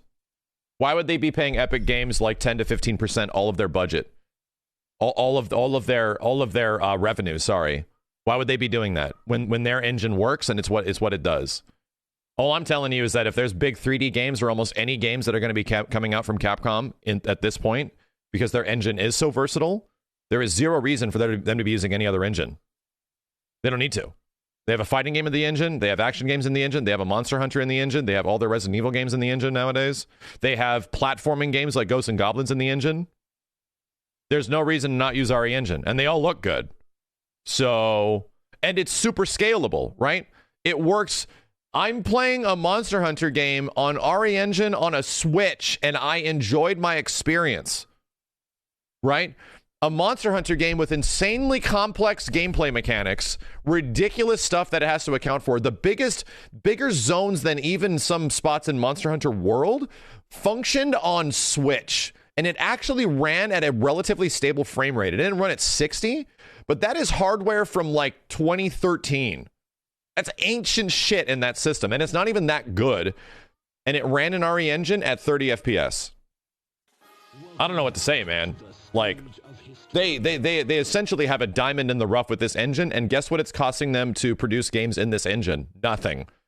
They essentially front-loaded the cost of development to make the engine, and now they've made how many games, and they haven't had to pay any money. It's honestly one of the reasons why Capcom is doing so good over the past few years. Their revenue is all going to them. Well, most of it's going to them. They're not having to pay licensing fees to Epic or anybody else's engine for doing stuff. So now they're in essentially a giant like golden era. You know? So I don't know what to say, man. You're not getting any Capcom games in anything but RE Engine anytime soon. Finally, no more NT framework? Well, I mean, in all honesty, RE Engine is just NT framework 3.0. In several ways, right? Let's be honest. There is still a lot of things in that happened in the RE Engine that essentially are the same issues as MT Framework as far as like as far as like some texture quality and stuff like that. Like there is definitely some issues there. But here's the thing is that RE Engine is amazing at lighting, like incredible at lighting. So you don't really notice those problems. But yeah, like a lot of the same issues that were present with MT Framework are definitely there in the RE Engine, which is kind of funny. Will RE Engine help with fighting game input latency? Well, I can tell you first, I can tell you based on me playing a fighting game in RE Engine, because I did play Street Fighter 6, a lot of the monitors that were at that event had a lot of input delay, and I was a little worried. And then I hovered over to other monitors because it looked sharper on those ones, and I was like, oh, I think all the effects, the TV effects that add input latency are off on this one. And I hovered around those machines specifically, and yes, the input delay was very minor, very small. In fact, I would say arguably on the other TVs, like the cinema mode was on those TVs, and the input delay was like 7 to 10 frames. It was really bad. I was like, whoo, I feel like I'm playing online on this shit. And then I went to another TV, and it was super smooth. Like my jab came out almost immediately, so it was pretty damn fast. So yeah, once you played it on the good TVs at that event that I went to, it was very responsive. So I didn't feel like there was a crazy amount of input latency, at least early on. It didn't feel that way. Yeah, what else is out there right now? Do we have any links to big Resident Evil stuff? Yeah, Dragon's Dogma. So yeah, Dragon's Dogma 2, whatever future games you are talking about for Capcom stuff in the future chat, it's coming out on RE Engine, right? There's no way Dragon's Dogma 2, if it eventually is announced sometime next week, is not on RE Engine. There's absolutely no way. And it's Itsuno, right? Itsuno had one of the premier games on RE Engine. He did RE5 on that game. I'm sorry, he did RE5 on that engine. So there's no way. Like their development team is already familiar with it. Oh, what did I say? Did I say RE5? I meant DMC5. Yeah. I'm reading two different things on Twitter, and I'm reading the chat.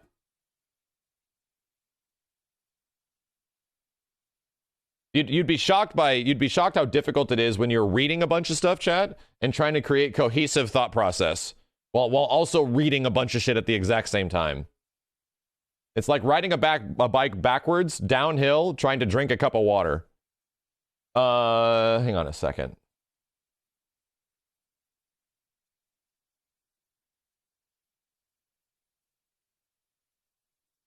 Do we have anything else on RE4?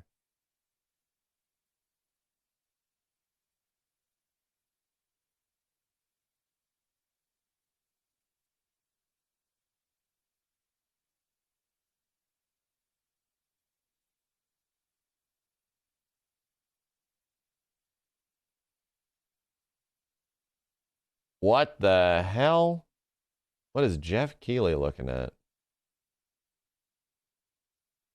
Interesting. Was there any actual new news on RE4? Did they get like the better trailer? Yo, Dovahkiin, I saw those earlier, man. Holy shit. Dovahkiin put in 20 gift subs earlier and then 30 more. My God. Thank you very much, Dovahkiin. Holy shit, man. That's super nice of you. Jeff is looking at like a weird presentation of RE8. Screenshots? Oh, there's some 4K. Okay, hold on a second. Let me go to the press site and see if I can find what's going on. Showcase Spotlight. Hang on a second.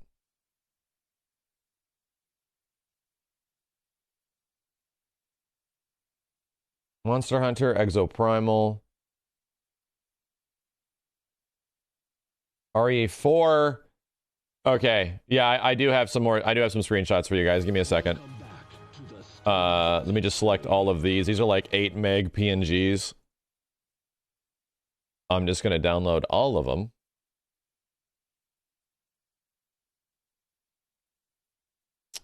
That's 7 items. Okay.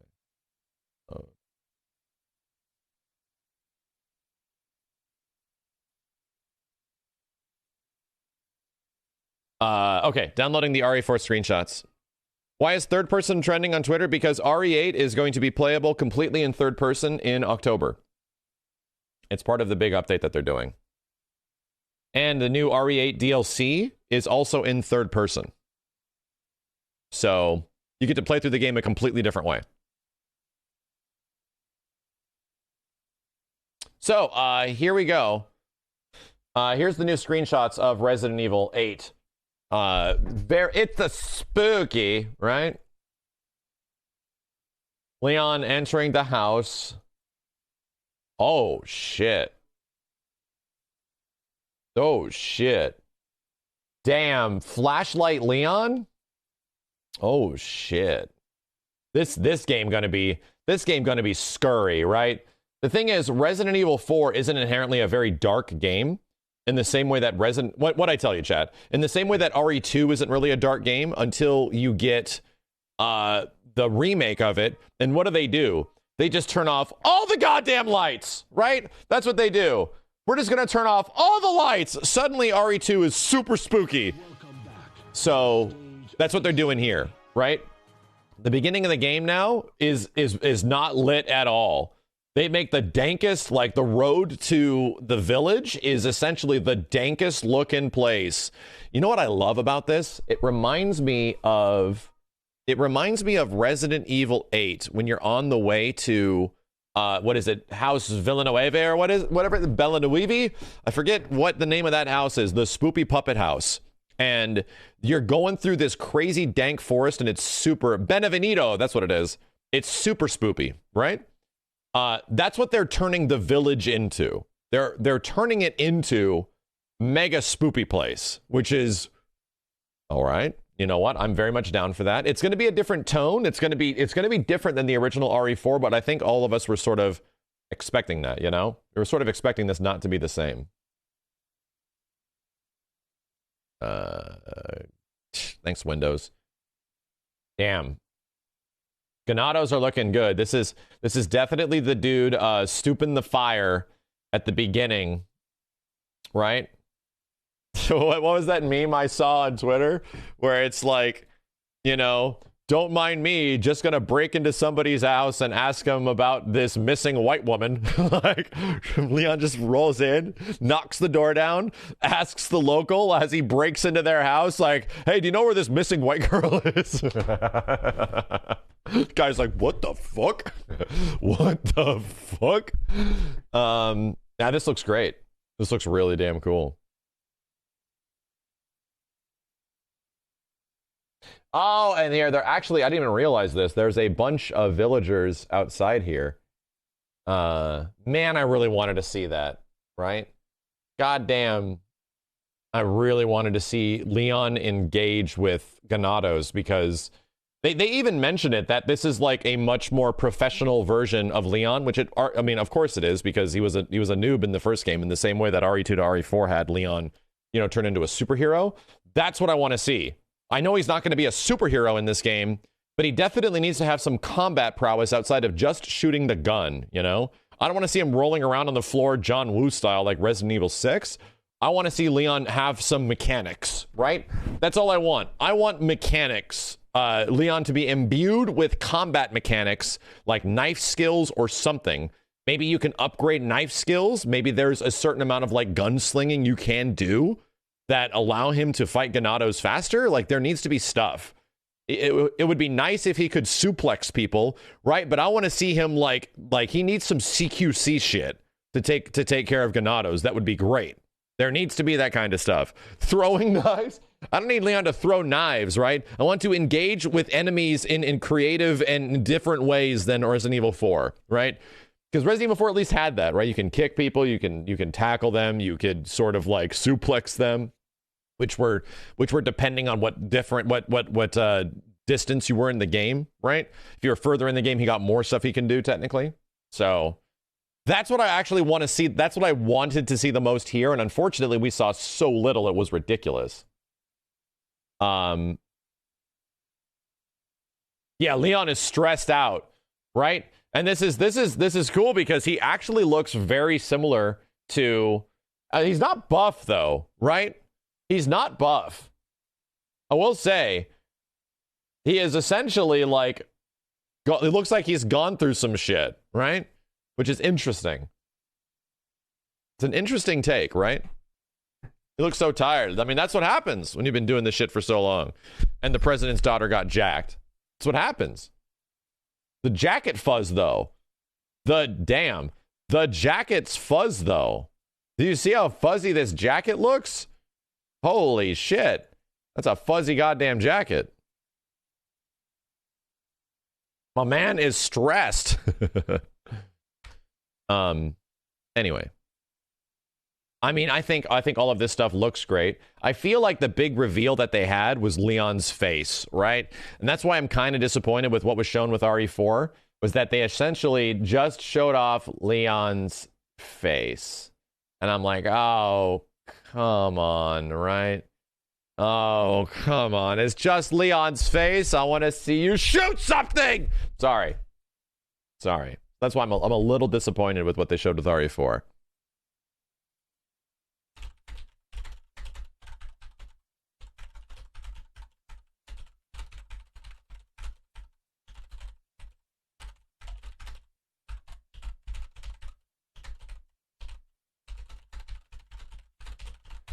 Are we going to finally see Ethan's face? I think so, right? Are they going to be very clever about how they hide it? They might be very clever of how they hide Ethan's face, and that might have been a challenge for the devs, that you only see like 1/10 of his face or something like that. I don't know. You just want one suplex? Something. Yeah, you see like the side of Ethan's face, like back here, but not like a straight face shot. We'll see. Yeah, technically already saw it in cutscene. Yeah, this Ethan has a face. You've technically already seen it. So, Monster Hunter Sunbreak demo officially is out.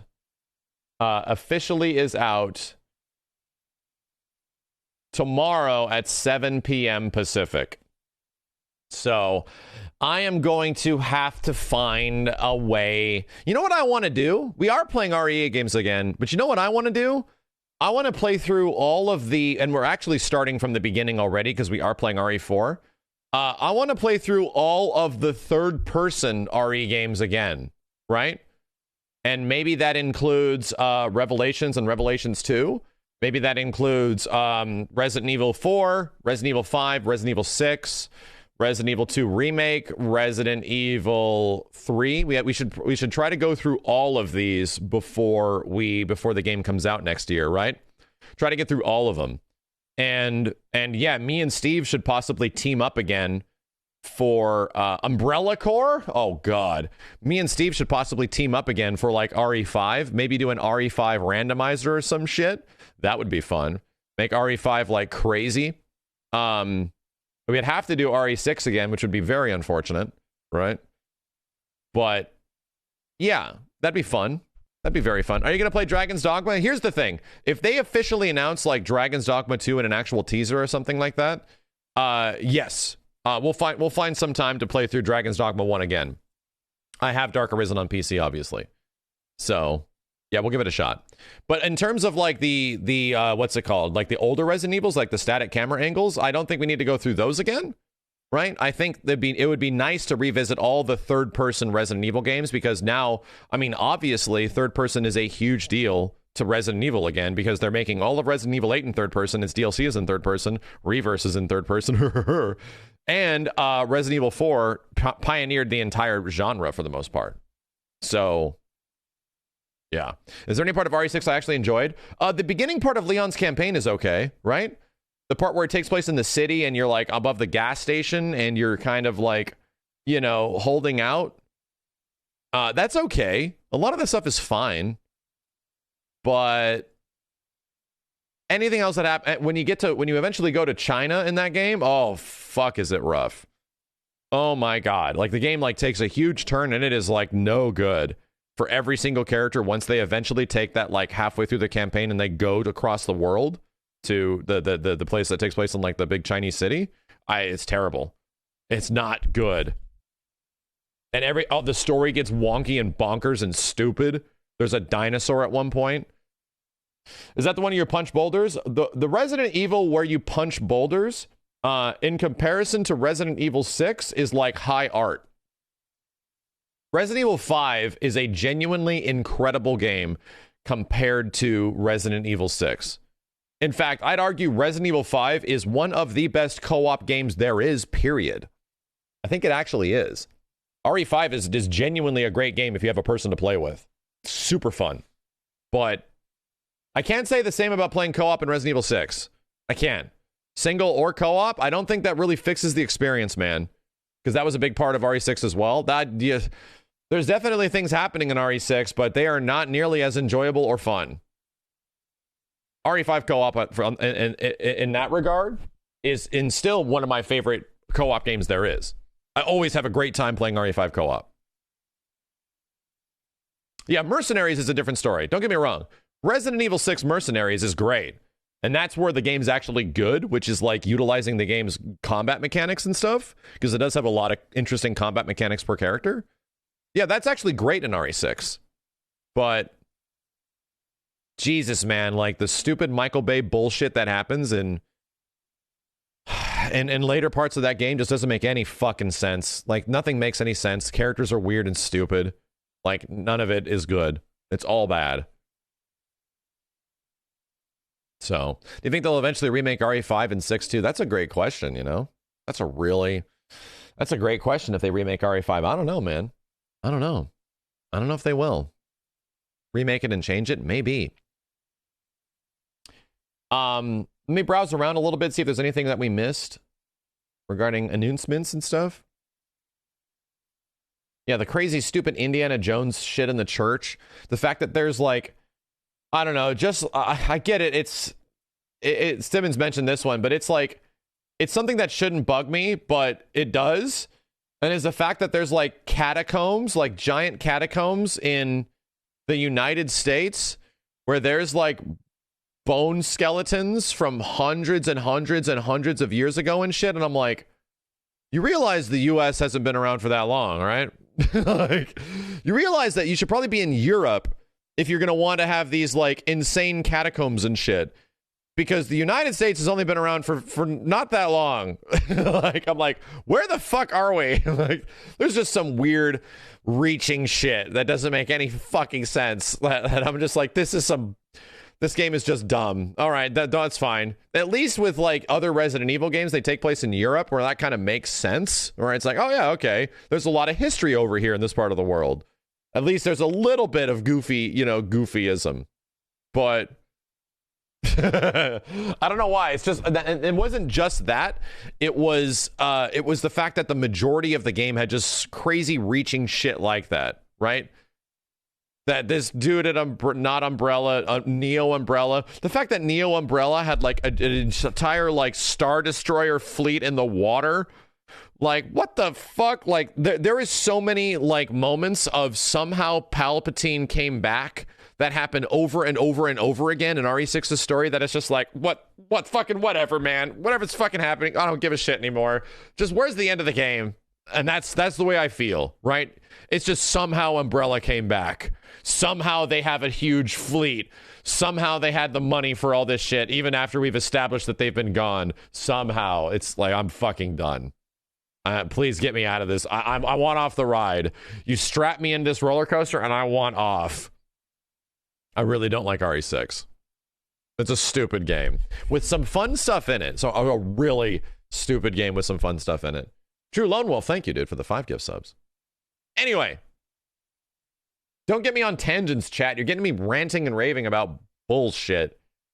So Resident Evil 2, 3, and 7 are updated right now. Let me actually go to Steam really fast. So Windows. Go to Resident Evil 2. I probably don't have it installed on here. Yeah, I don't. Interesting. Does anyone know if there is franchise sale? The update removed DX11 support. Really? So it's already out. Okay. I'm relatively excited for Exoprimal's demo. I am. I'm really glad that it's on PC. So that we can actually see what that game looks like. Maybe at a decent frame rate, I hope. But yeah, I think Exoprimal looks crazy and fun. So I I very much want to see what that game's all about. That's the most video gamey ass looking video game. Patch notes are right there. Where? Franchise sale. First impression. The hell are you looking at? Oh, geez. I thought this was like, oh, god damn. I have special eyes. When's Tekken 8? 2024, 2025. Stop asking. Jesus. Everyone thinks Tekken 8 is coming out soon. My god, you guys are delusional. You're going to have to wait 2 to 3 more years for Tekken 8. I'm sorry to break it to you. If I'm wrong, I'm happy, right? If I'm wrong, cool. But knowing how long games take to make, and how long Bandai Namco takes in between their games, Tekken 8's going to take a while. Bandai Namco does not release games in the same general perspective that Capcom does, where they're done with the content of their game and then you get another game within like a year after. Nah, that shit ain't happening, man. Bandai Namco has like 3 to 5 year gaps sometimes in between their releases. Same thing happened for Tekken Tag 2. Same thing happened with Tekken 6. Like, that's just the way it's always gone. So there's going to be at least a couple more years. Right? It was 1 year ago and a little bit of change that Tekken 7 was done. So it's going to be at least a couple more years until you see anything, even a teaser on Tekken 8. And then it won't come out for another year after that. That I like RE3 Remake. It was a 6 or 7 out of 10, in my opinion. Some parts of RE3 Remake I thought were cool, but a lot of it I had some big issues with some of the end of the game.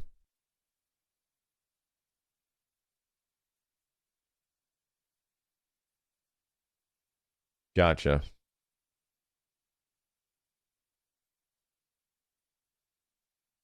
Cool. Well, that's pretty neat.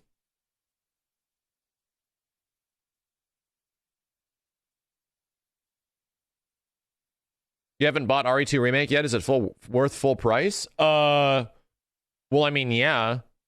It's worth full price, but there's no reason you should be paying full price for a game that's like, what, 2-ish years old?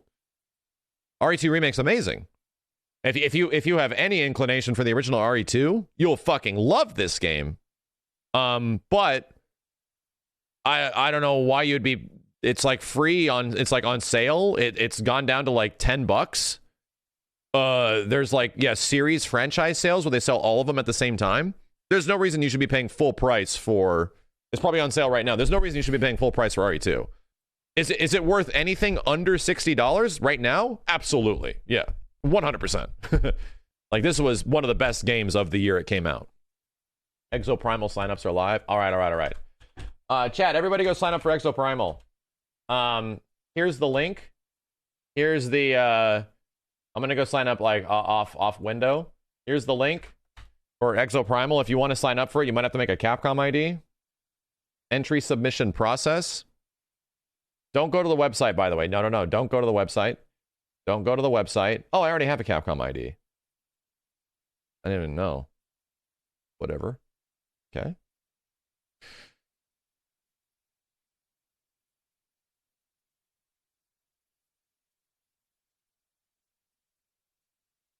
To link your Capcom ID and Steam account, click here. All right. Link with Steam.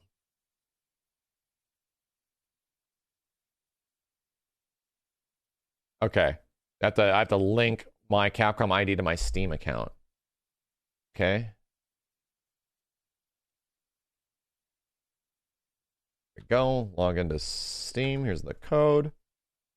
Proceed to Steam. Link complete.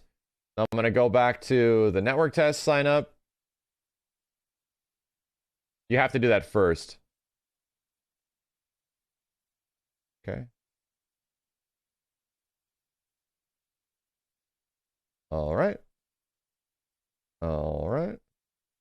Privacy policy. Submit entry. Your entry is complete. All right. So for anybody that's doing this, if you try to sign up and it says you can't, you have to link your Steam account. It's right below. It's like I got my shit saying my entry is completed, so I don't have like the website anymore. But let me try to go to it. It says it won't work, and then it works when you link your Steam account. So, yes, when you do this, you have to go down here and do the Steam thing first. Yeah. Participants must have a Steam account to link your Capcom ID with your Steam account. Do this. It's a little bit of a pain, right? Just do this first after you have your Capcom ID and you should be good. But the reason you're doing this, like, why do you have to do all this extra shit? I think they're doing it because the game might eventually have crossplay, right? The only reason why you would need a Capcom ID on Steam to demo test a game online, to me, makes it think that, oh, eventually you're going to be, doing it for crossplay reasons, right? Or if you want to try the game on other consoles, you just sign in with your Capcom ID and have your progress. That's the only reason why you'd have to have an account system. So let's hope, right? This is actually kind of good news. Let's hope what's happening with Exoprimal and their beta test is essentially the same thing that's going to happen with Street Fighter 6. The chance that Street Fighter 6 is going to be having a test on PC is very unlikely after what happened in the past. But the other chance that you're going to need to have a Capcom ID even for the Xbox or PlayStation versions will make a lot of sense, considering that game's going to be crossplay, and the beta test for the game is probably, the first network test will probably be a crossplay network test. Although, man, if Capcom has to do network tests on Street Fighter 6 and it is going to be true crossplay between PC and consoles, 3 different versions of the game, technically 4 different versions because it's previous gen as well, I think they're gonna have to do a PC network test for Street Fighter 6. They're almost gonna have to, because that's gonna be the PC version is gonna be a big selling point. So they might be forced into a corner and risking the fact that a bunch of crazy shit could get leaked and people can get into the guts of Street Fighter 6 when that stuff is dropped on PC. I don't know, man. I don't know. Granted, that always happened, right? Granted, that it already has practically taken place. Here's the thing, chat. Off stream, we were playing that beta version of Street Fighter 5. Yeah, that beta version of Street Fighter 5 immediately went up and available. People got into the files, changed the network requirements, and it was just playable offline. So anybody that was anybody, when you would go to events and stuff, people were playing Street Fighter 5 at events, like the beta, and it was offline, and there was literally 8 months before the game was out, there was people playing each other at SF5. It was like, oh wow, holy shit. It was bad, right? There was 6 characters or something like that. People were just playing them all several months before the game was out. People in the chat, that was so much fun. That was so much fun. Everybody had access to it. This is back in 2015, right? It was interesting is what it was. I think Capcom's worried about that, and I would be too. This is the same reason why a lot of betas don't go up for PC versions of games anymore, because of that shit. It was pretty brutal is what it was. What's the RE2 update? RE2 got a next generation update. It got ray tracing. It got RE2, RE3, and RE7 got next gen updates for the consoles, and it also came out on PC. So, yeah, it's great news. And also, Sunbreak's demo is coming out tomorrow. So we're going to be able to play online Sunbreak with each other. Is the upgrade available now? It is. Yeah, I don't have it installed, but it's right here. The patch notes actually go over the upgrade patch for each one of the games. So it's if you guys want to replay them, which we will eventually be replaying all of these, not tonight or something like that. We're still playing through this fucking game, which is amazing. Yes, we're going to continue this playthrough as quickly as possible to finish this up before all this stuff happens. Sunbreak is out on the 30th, but the demo is out tomorrow night. RE2 Remake Randomizer? Sounds good to me, man. I'm down for an RE2 Remake professional run item randomizer. Let's do that. I don't know if I want to do an enemy randomizer because I don't remember a lot of RE2 Remake. It's been a while. I haven't played it since the first month that came out. But yeah, let's do a Resident Evil 2 Remake item randomizer on professional mode. And then maybe later on we can do a full enemy randomizer and all that kind of shit. But I would like to re-experience the game in ways where I don't know where to go, what to do. Items don't go in the same spots. I have to come up with my own game plan. I want to go through that again, right? I want to experience all of that again. Enemy randomizer does sound fun, right? But the thing is, like, I've already played through RE4 like so many times in so many different ways over the years that I want to see this game as different as it possibly can. So getting enemy and items in this made a lot of sense to me. But in RE2 Remake, I've only played through that game a couple of times when it came out. So that'll be fun, like playing the game again in a completely different way. I'm down with that. Also, there's only so many ways you can actually randomize Resident Evil 4 because the game is not like a Resident Evil 2, which is like item based on progression. This is very different, right? Resident Evil 2 essentially plays out like RE1. So I think item randomizers fit those games, those like, you know, Castlevanias, sort of like, oh, you grab this, you go here type thing. That's what RE2 is. I don't think there's anything else, though. We got signed up for Exoprimal. Nice. We got signed up for Exoprimal. Sunbreak is tomorrow. I'll try to get some time, even though I'm looking after Ripley tomorrow, to get on stream and play some Sunbreak on PC, which is awesome. Yeah, RE4 is linear. Yeah. RE2 / like RE1 Remake are like puzzle solving games and crit path games. And once you essentially alter the crit path, it's a different game, which is fun.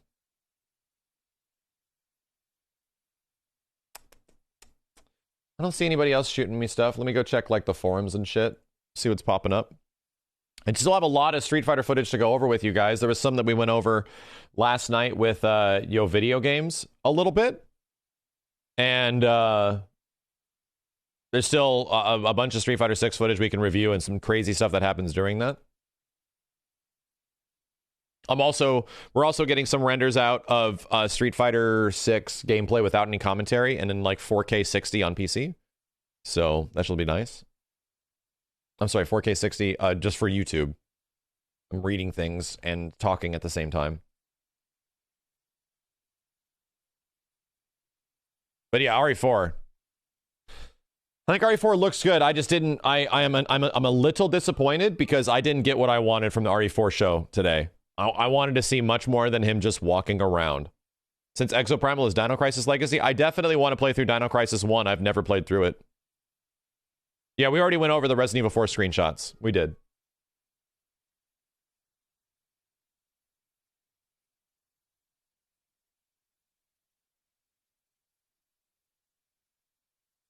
Final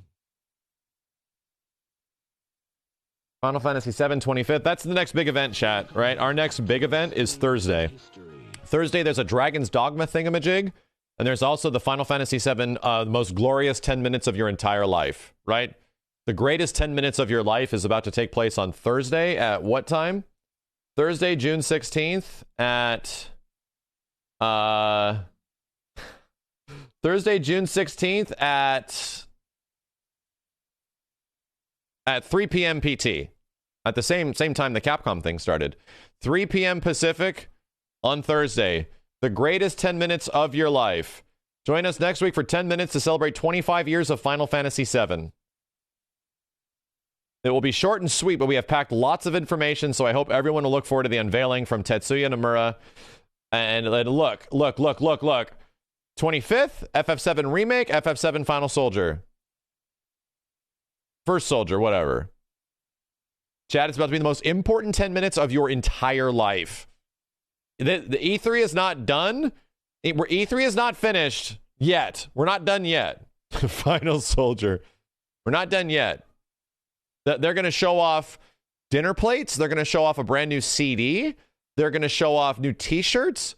They're going to show off a unique partnership with Uniqlo. They're going to show off shoes.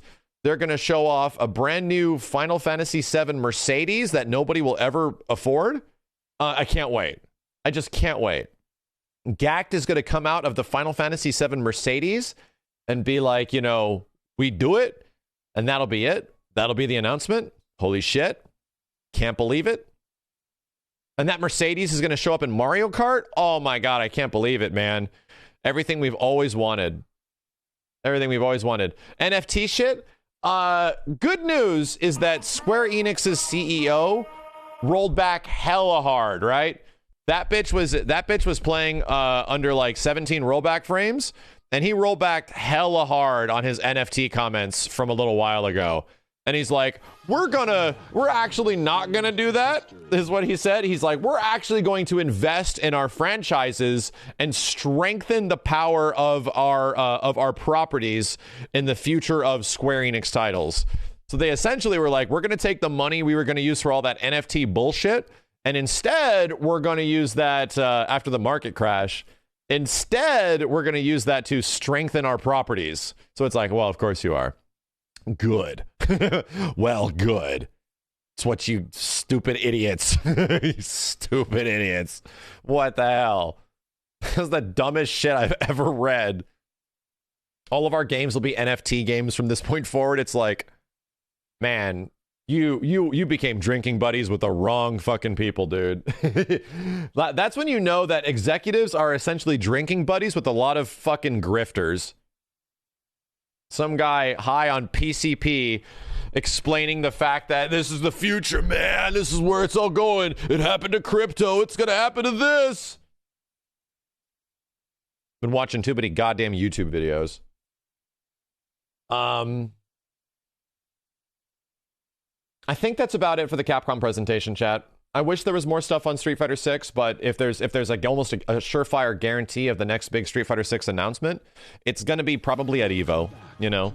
It's probably going to be around EVO, which would make a lot of sense to me. The earliest time frame that something could happen is maybe Comic-Con, because they do have some Comic-Con announcements, and Comic-Con this year is actually at a normal time frame. So, I don't know about that. I just want to see what new characters look like, and I want to see more stuff on the Battle Hub and online and all of that shit. Well, TGS is almost a guarantee.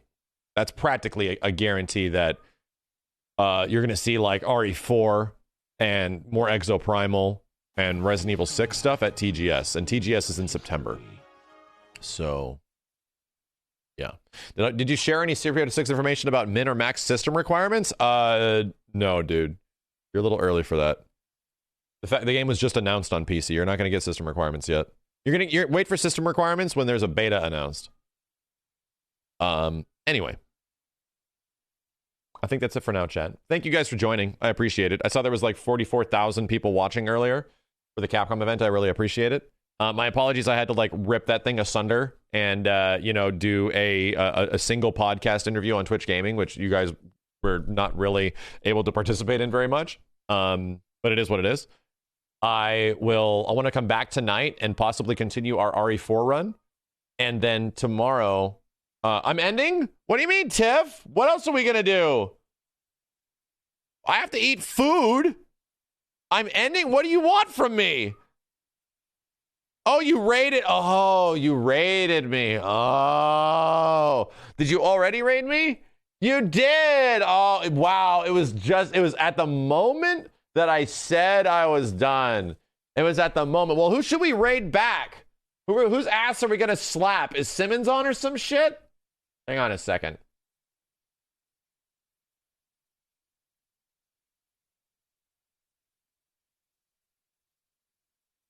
Yeah, Salmons is on, right? Let's go slap Simmons' ass. Maybe we'll convince him to keep streaming. It's Monday. Simmons is going to get all up on that Xeno shits. So, you can enjoy that with him. I think that'd be great. Let's do that. I'll be back, chat. I'm going to go check on baby stuff. We'll try to come back tonight, maybe review some Street Fighter footage, talk a bit more about it, and play some Resident Evil 4 remake again, randomizer, which has been crazy. Yeah, that was actually a pretty good Capcom conference, but it didn't give me everything I wanted. But there was definitely several moments of shock and awe at what they're doing that I wasn't ready to be shocked and awed at. So there was at least a lot of celebration at like, wow, Exoprimal beta, wow, Sunbreak beta, wow, Sunbreak expansion is huge, wow, Resident Evil 8 is getting a shit ton of stuff. And then being disappointed that there was no Street Fighter 6 and a very, very, very small amount of RE4, you know? They added RE4 remake footage to the official website. Okay. Let me check the official site really fast. What the hell's the RE4 remake red site? Is this go to ResidentEvil.com?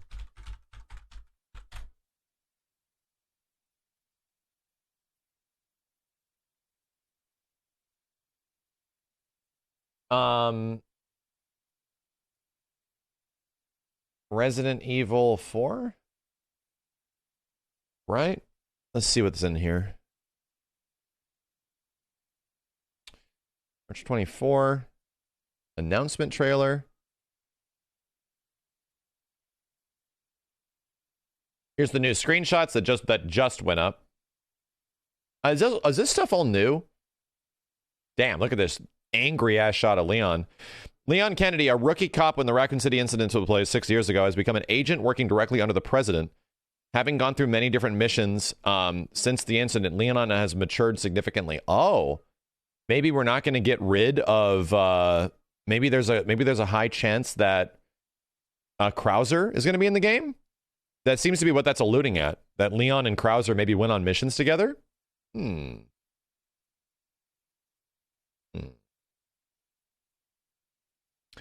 camera perspective. Okay, so yeah, check this out. Fucking really. Welcome back to the stage of history. Yeah. YouTube. Give me the YouTube version. I need the YouTube version. I'm 122 years old. What the fuck do you want, chat? Stop making fun of me. I'm sensitive about my age. No laser sight, also. I need to see this on something. Not this. Is this on YouTube, chat? It's hosted on YouTube, but it's like an unlisted video. Piece of shit.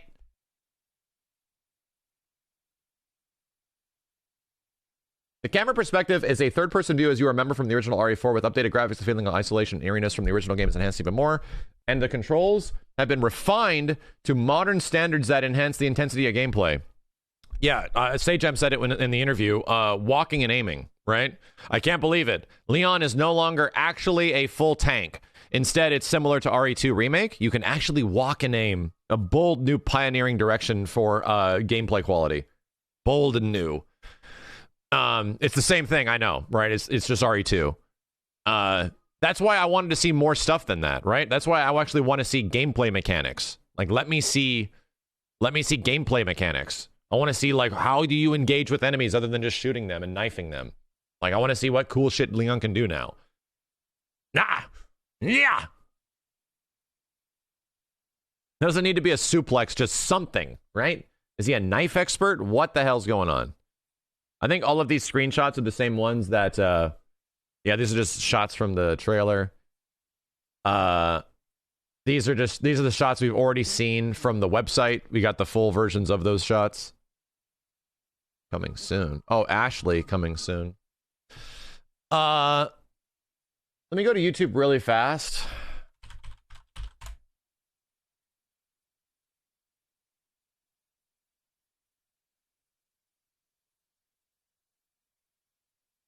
See if they have possibly the RE4 stuff.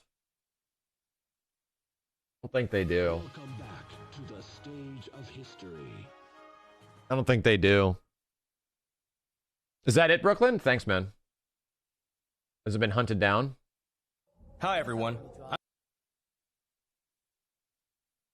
Nah, that's unfortunately not what I'm looking for. I'm looking for this asset. This video asset specifically is at like 4K, right? This is a high resolution asset that I got to find somewhere. And it is on YouTube. If I F5 this, we'll see that it is on YouTube. You click play and it's on YouTube somewhere. I can't click share. The embed is all messed up. Maybe I can inspect the element. Hang on a second. It's probably unlisted, yeah.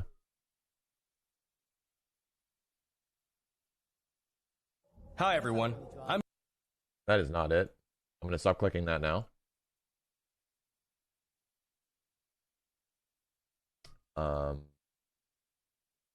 Inspect element. Let's see. Video player. Where would it usually be? I'm too far from the mic? What? Shut up, chat. Turn up your headphones. Jesus, I haven't used this in forever. Where the hell would it be, chat? Is there a new one? That better not be the same goddamn thing. Of course. That's not it. That's just the shot from the... That's just the rip from the fucking stream. Leon arrives. That's just the rip from the stream. I'm looking for this video asset, which is going to be a much higher quality than stream footage.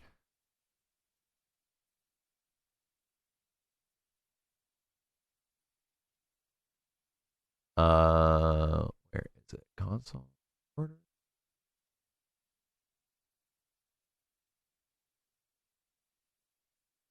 Looking for it, chat. It's in here somewhere.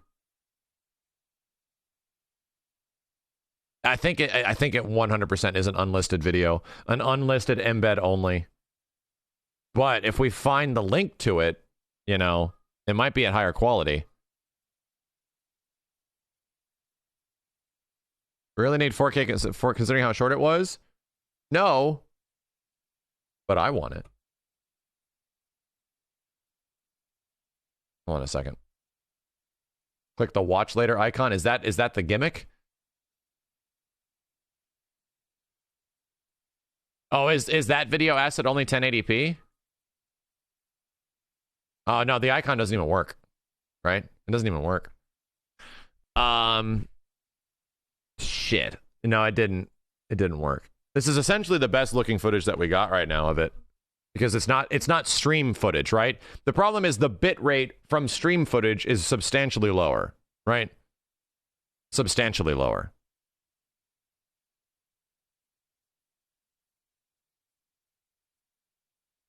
I just want to see this. I want to pull the asset is what I want to do, you know?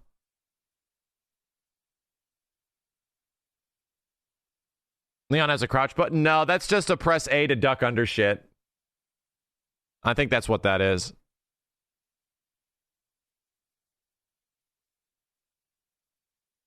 This thing coming up right here where he goes under stuff. Yeah, that's just like press A to duck under shit.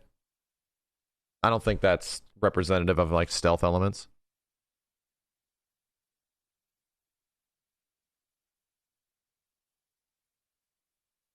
It looks really good. I mean, granted. Detrás de ti, Betsy. Cógelo, cógelo, cógelo. Ahí está. Cógelo, cógelo. ¡Ey! ¡Acá! ¡Mierda! ¡Ahí detrás! Cógelo, cógelo. You found the video? Give it to a mod or something. Have we discovered the link? Podrías vivir. Podrías vivir. Welcome back to the stage of history. Detrás de ti, MC. Podrías vivir. Where's the next? Where's my link? Give me the link so I can go eat food. Come on. You had the link for the video. Awesome. Chupa mi verga. You got it. Thanks, GGB. I don't know why villagers would say that. Shit.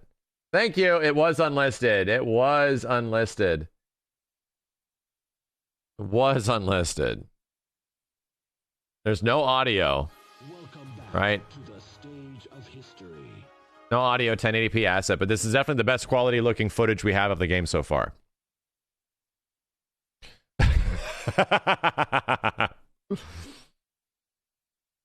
Jesus Christ, dude. Here, hold on a second.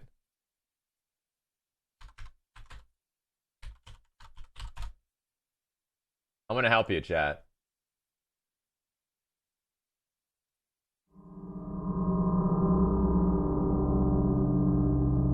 I'm gonna lighten the mood.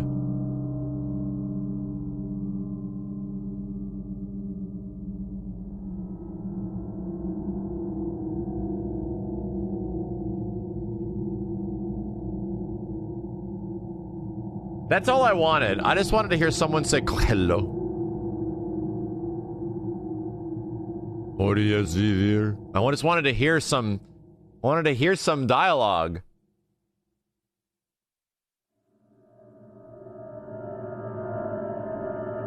Shit.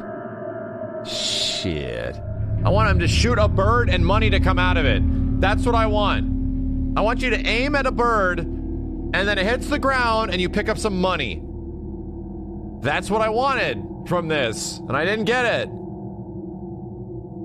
It's definitely a spoofy, right? They're going for, like, this game is just going to be once again another like perfect demonstration that the RE engine is just fucking amazing at lighting, right? They can create the dankest environments, right? They can have, like, most of this screen is honestly dark. Like, a lot of the screen is. But the fact that it still looks as good as it even does, with such little light, is a testament to how good the goddamn RE engine is. This looks great.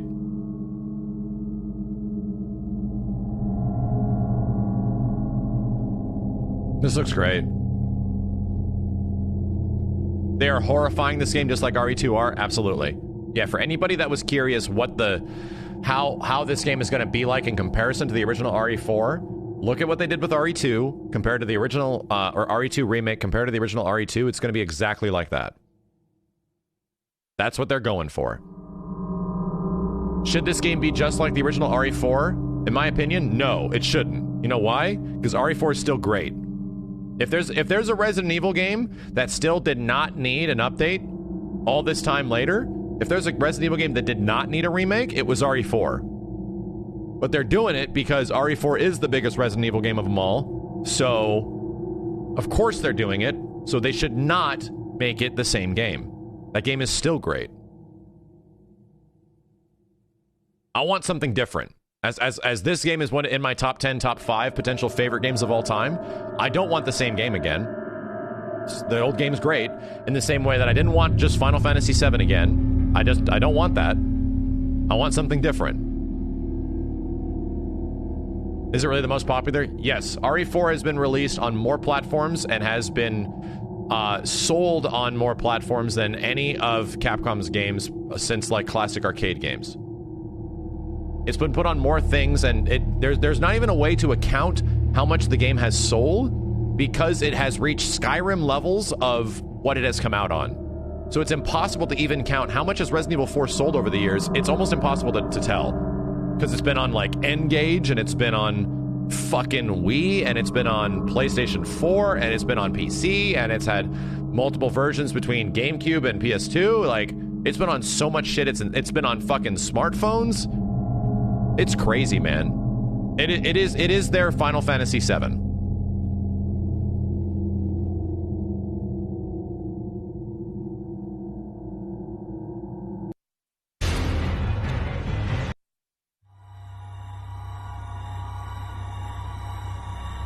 It's been on the KFC console?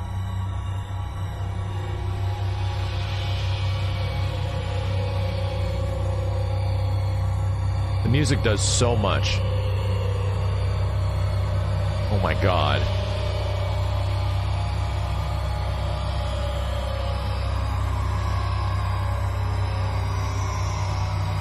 Do you think inventory... That's a good question. Do you think that inventory Tetris is coming back? Do you think the attaché case is coming back? I absolutely do.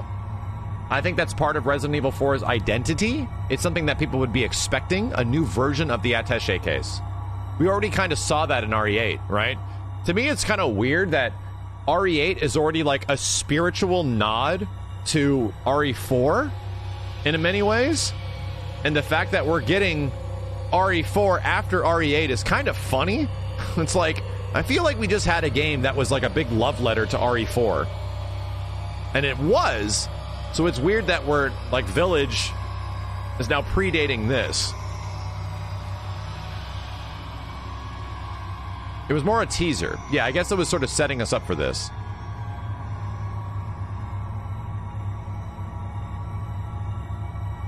Anyway. Yeah, that's what I wanted. That's all I wanted to see. It was just this this very minor footage, not in stream quality. I hope they eventually release it in 4K. I do. Right. I do. I hope so. But, you know, decent showing. There's a lot of surprises. I'm still kind of disappointed. I wanted to see more on RE4 Remake, but we're not there yet. I'll be back, chat. I'll be back tonight. We'll play some more old RE4. Maybe talk some more Street Fighter. And then move forward into the week and get excited because we got some more shit happening now. We got Sunbreak stuff. Should be quite nice. Yeah, I'll give you the link to this footage. I'll grab this for you if you guys want to see this raw file. It's an unlisted video on their Biohazard page. So you can take a look if you want. Anyway, thank you, chat. Appreciate you guys hanging out. It was fun. We got Final Fantasy VII stuff on Thursday, the most important 10 minutes of your life. Get ready. Xbox extended event at 10 a.m. PST. I will probably be skipping that because I don't think there's going to be anything there that I'm specifically into related to the Xbox event from yesterday. I don't anticipate there being anything at the Xbox Extendo thing unless there's some really specific thing that I'd be into. But as of yesterday and going over the Xbox showcase, I think I'm good, man. I think I'm good. Unless some Street Fighter 6 stuff or RE4 shit shows up, you know. Anyway, thank you, dudes. Everybody for subbing as well. I appreciate it, guys. Thank you, Tiff, for the raid. I'm sorry I'm going to be dumping y'all into the mystery universe.